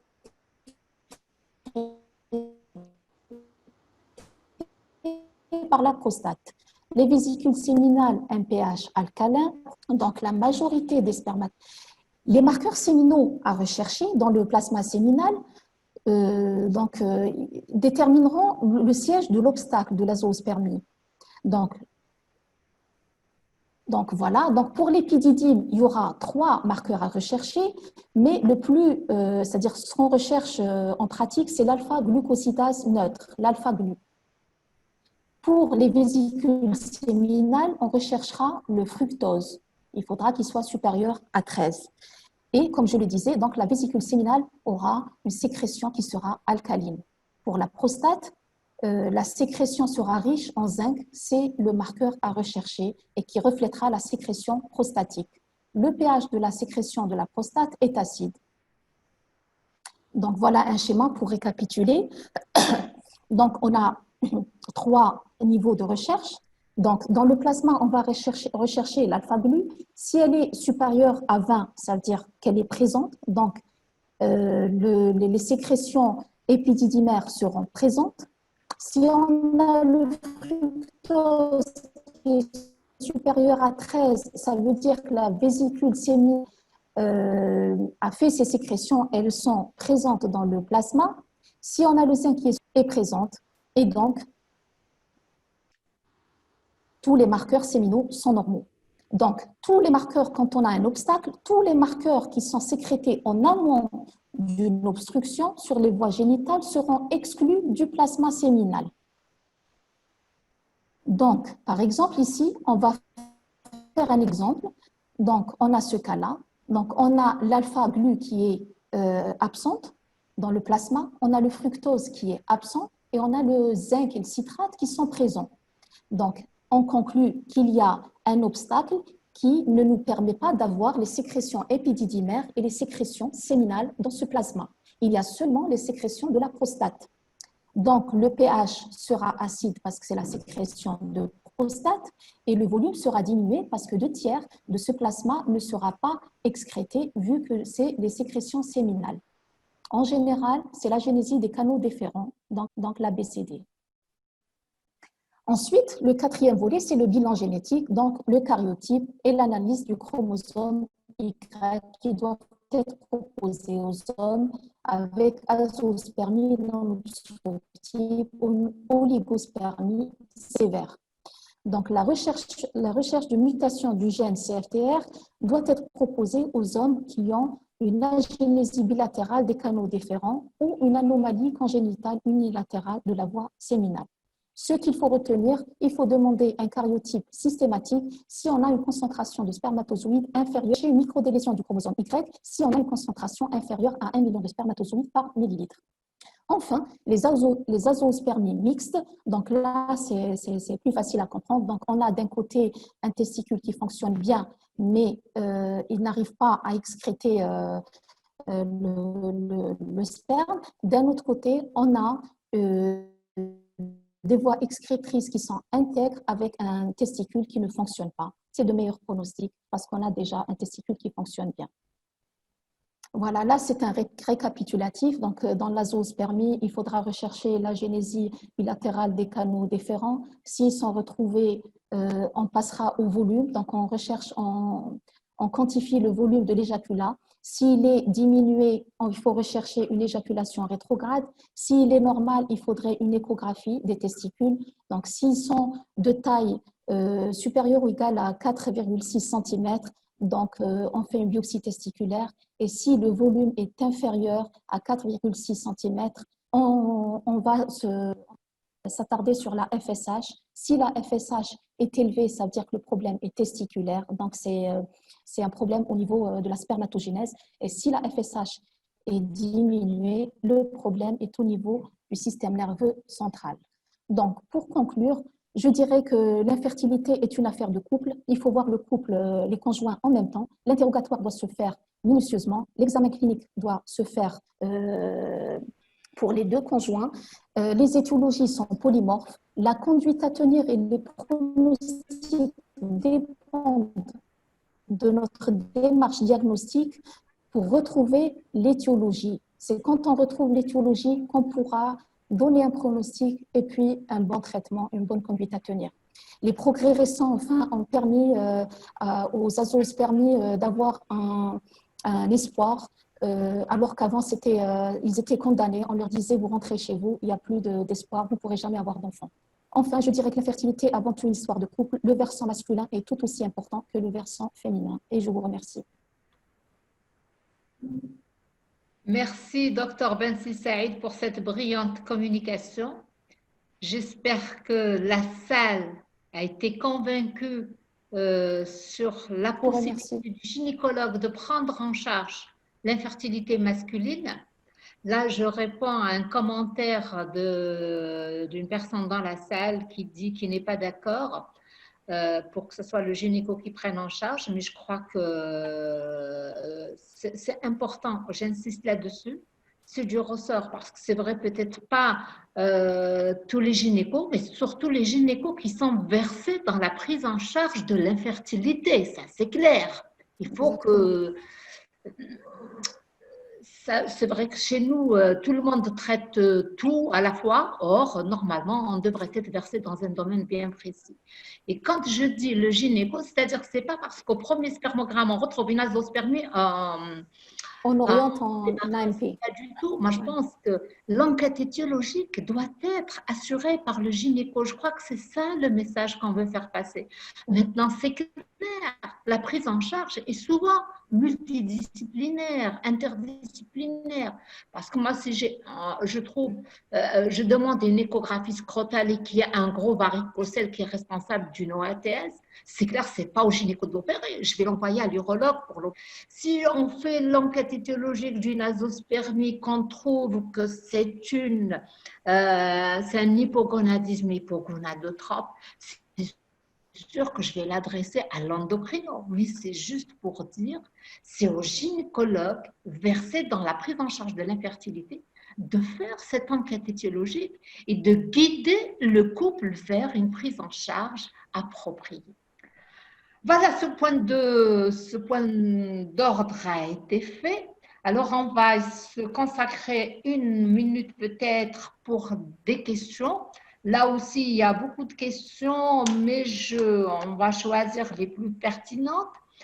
Alors, la première, Quelles sont les étiologies des OATS? Quelle est la conduite à tenir? C'est vrai qu'on ne peut pas parler de la conduite à tenir parce que là, c'est tout un autre chapitre, mais peut-être on va essayer d'éclairer un petit peu sur les étiologies, nos auditeurs. Donc, l'infertilité masculine, comme vous le constatez, c'est un monde. Impossible de détailler tout cela en une communication. On a parlé des étiologies, comment les classer. Donc, il y a différents niveaux pour les classer, différentes classifications. C'est les mêmes étiologies dont on vient de parler, donc excrétoire et sécrétoire. Donc, il faudrait juste différencier, c'est-à-dire l'altération de chaque paramètre, c'est-à-dire si c'est un problème de mobilité, ça ne sera pas la même chose que si c'est un problème de spermatozoïdes atypiques, de nombre. Donc, chaque cas est un cas. Là, on vient de détailler l'azoospermie.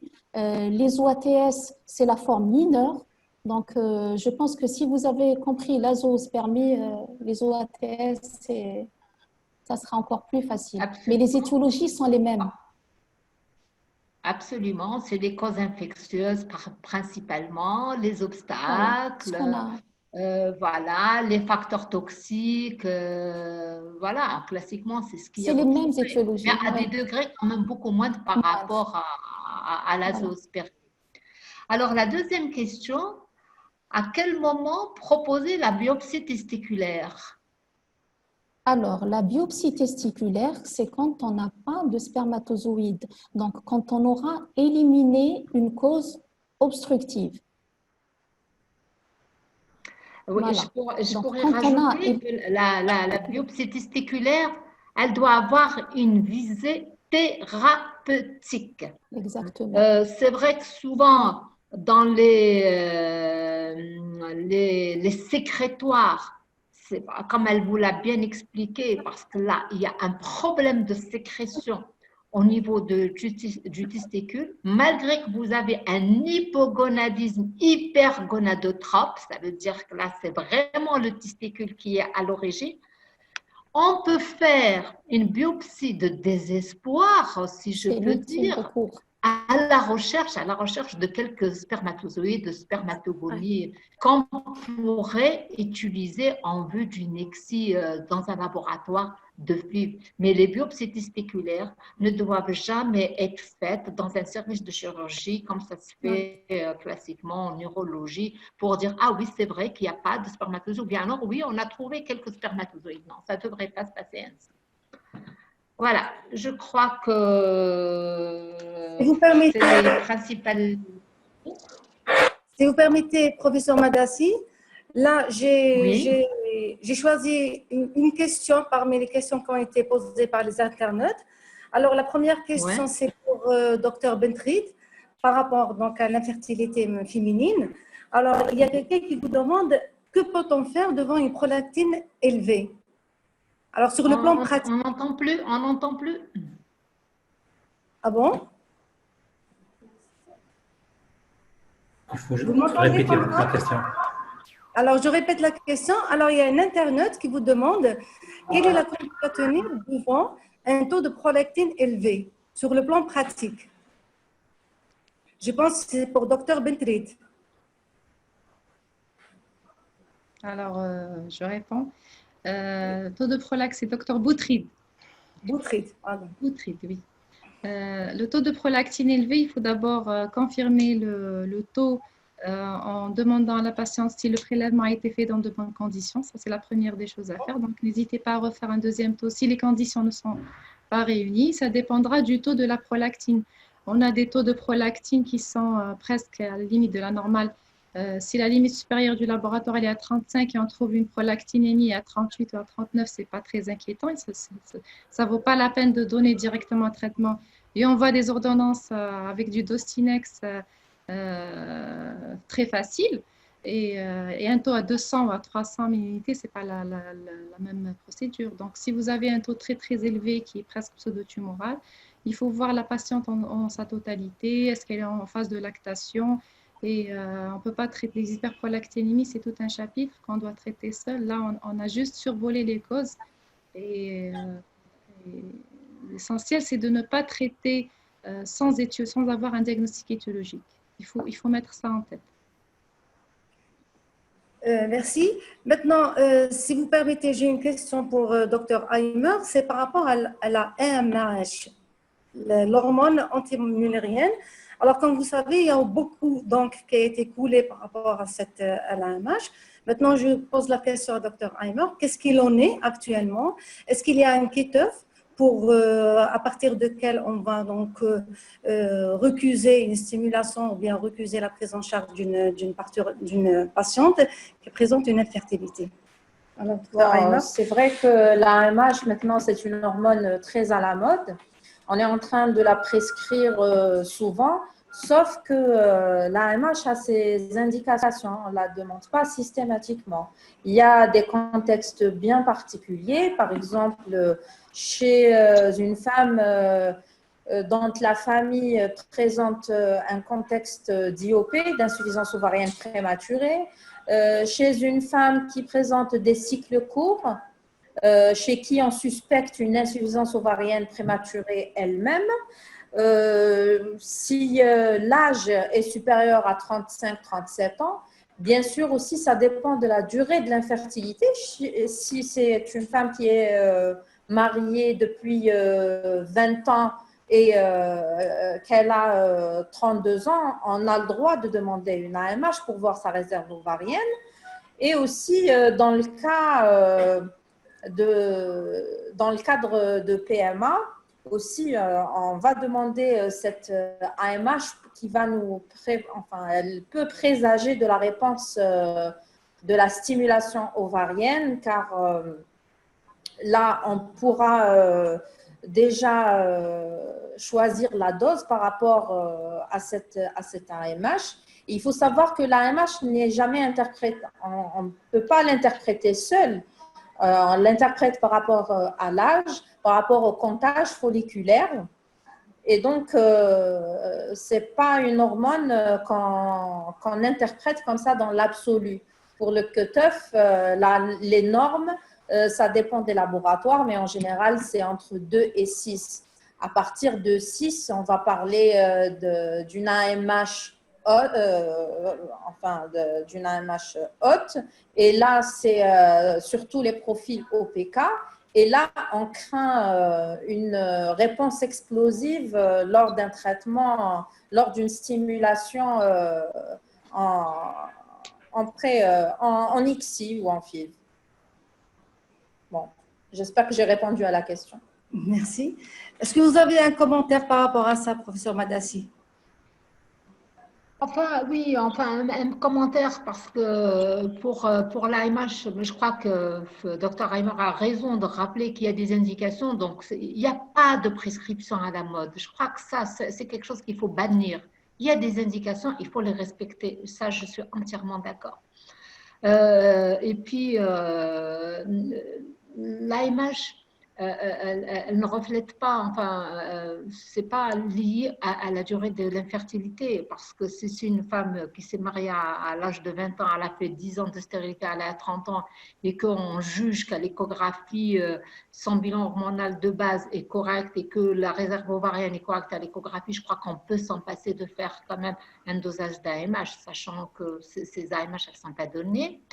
Et puis aussi, un élément sur lequel j'insiste, il n'y a pas vraiment de seuil d'AMH basse, par exemple, pour aller en stim, notamment chez des femmes qui ont des IOP. Hein, d'accord, donc à ce moment-là, ce n'est pas parce qu'une femme a une AMH très basse et au comptage folliculaire, par exemple, j'ai 1 ou 2 follicules, que je dois dire non, la réponse ne sera pas très bonne, mais je crois que ça, on arrive à recueillir un ovocyte ou 2, c'est toujours bienvenu. On a pu obtenir des grossesses sur un seul ovocyte. Je crois qu'il ne faut pas condamner les femmes par rapport à un seuil d'AMH. Maintenant, si c'est la femme, elle a 42 ans et que ses ovaires sont homogènes et qu'elle a une AMH de 0,0, 0,02, ma foi, c'est clair, ça, ses chances, elles sont quasiment nul. C'est pour ça qu'on ne peut pas interpréter un taux d'AMH, comme l'a si bien dit Dr Heimer, tout seul. Il faut donc le corréler à l'échographie et à l'âge. Voilà. Surtout par rapport à l'âge. Ouais. Parce que là, interpréter la MH, ça revient par rapport à l'âge. Et si vous permettez, j'ai une autre question par rapport au spermogramme. Moi, je pense que c'est peut-être Dr Ben Boussaïd pourra nous répondre pour ça. Est-ce que maintenant, l'interprétation du spermogramme, est-ce que sur le plan pratique, n'importe quel laboratoire peut nous le faire correctement? Ou bien est-ce qu'il faudrait vraiment qu'il y ait des biologistes qui vont se pencher spécialement sur ça?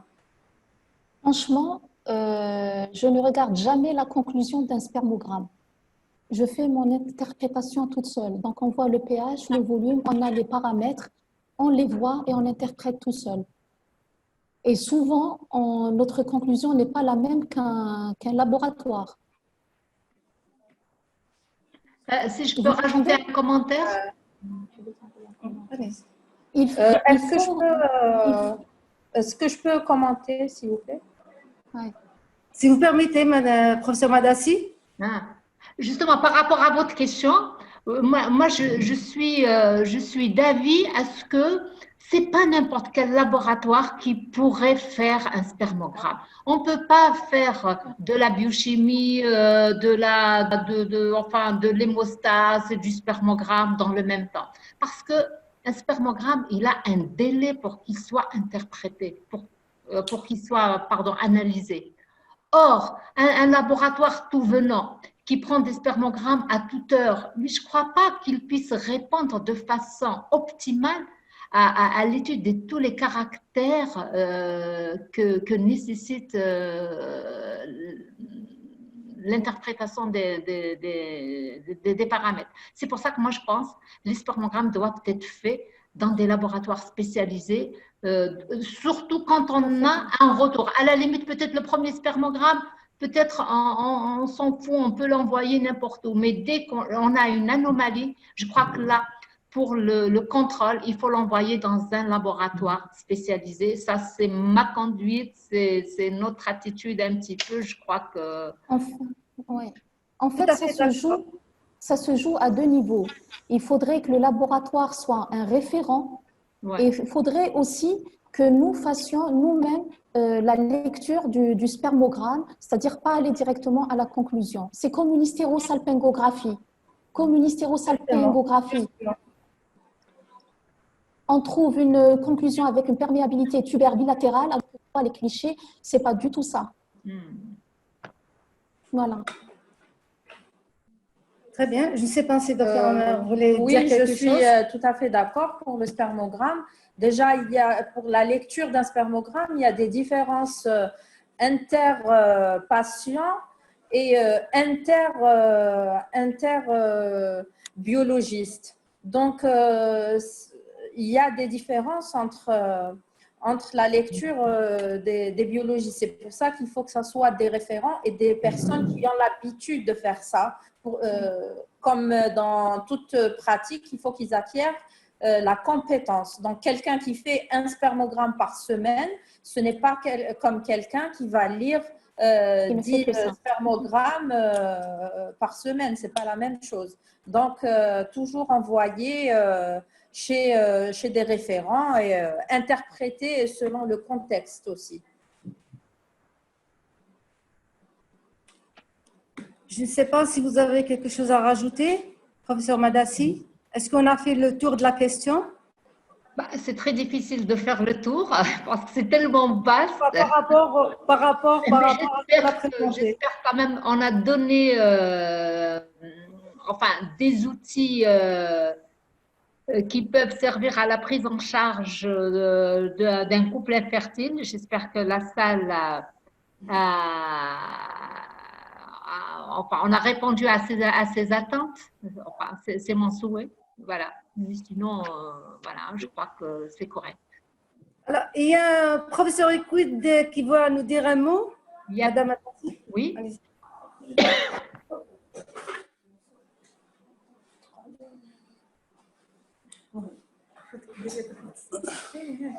Bonjour tout le monde. Bonjour Madame le modérateur. Bonjour chers orateurs. Bonjour chers participants. je voudrais juste vous remercier pour les efforts que vous avez déployés pour la réussite de ce webinaire qui traite effectivement d'une question excessivement importante, le couple infertile. Et aujourd'hui, je suis d'autant plus heureux que je constate de plus en plus que nos participants sont de plus en plus nombreux à nous faire confiance par le taux de participation que je vous dirai par la suite.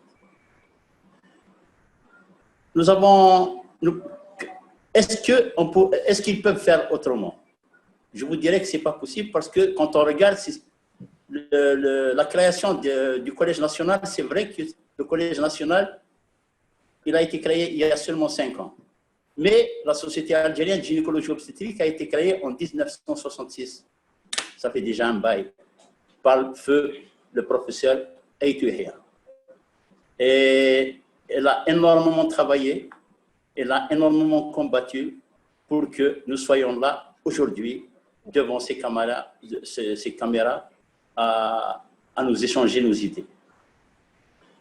Actuellement, la Société algérienne et le Collège national, ils comptent des auditeurs non seulement algériens, mais aussi à travers l'espace sago-africain, particulièrement l'Afrique de l'Ouest.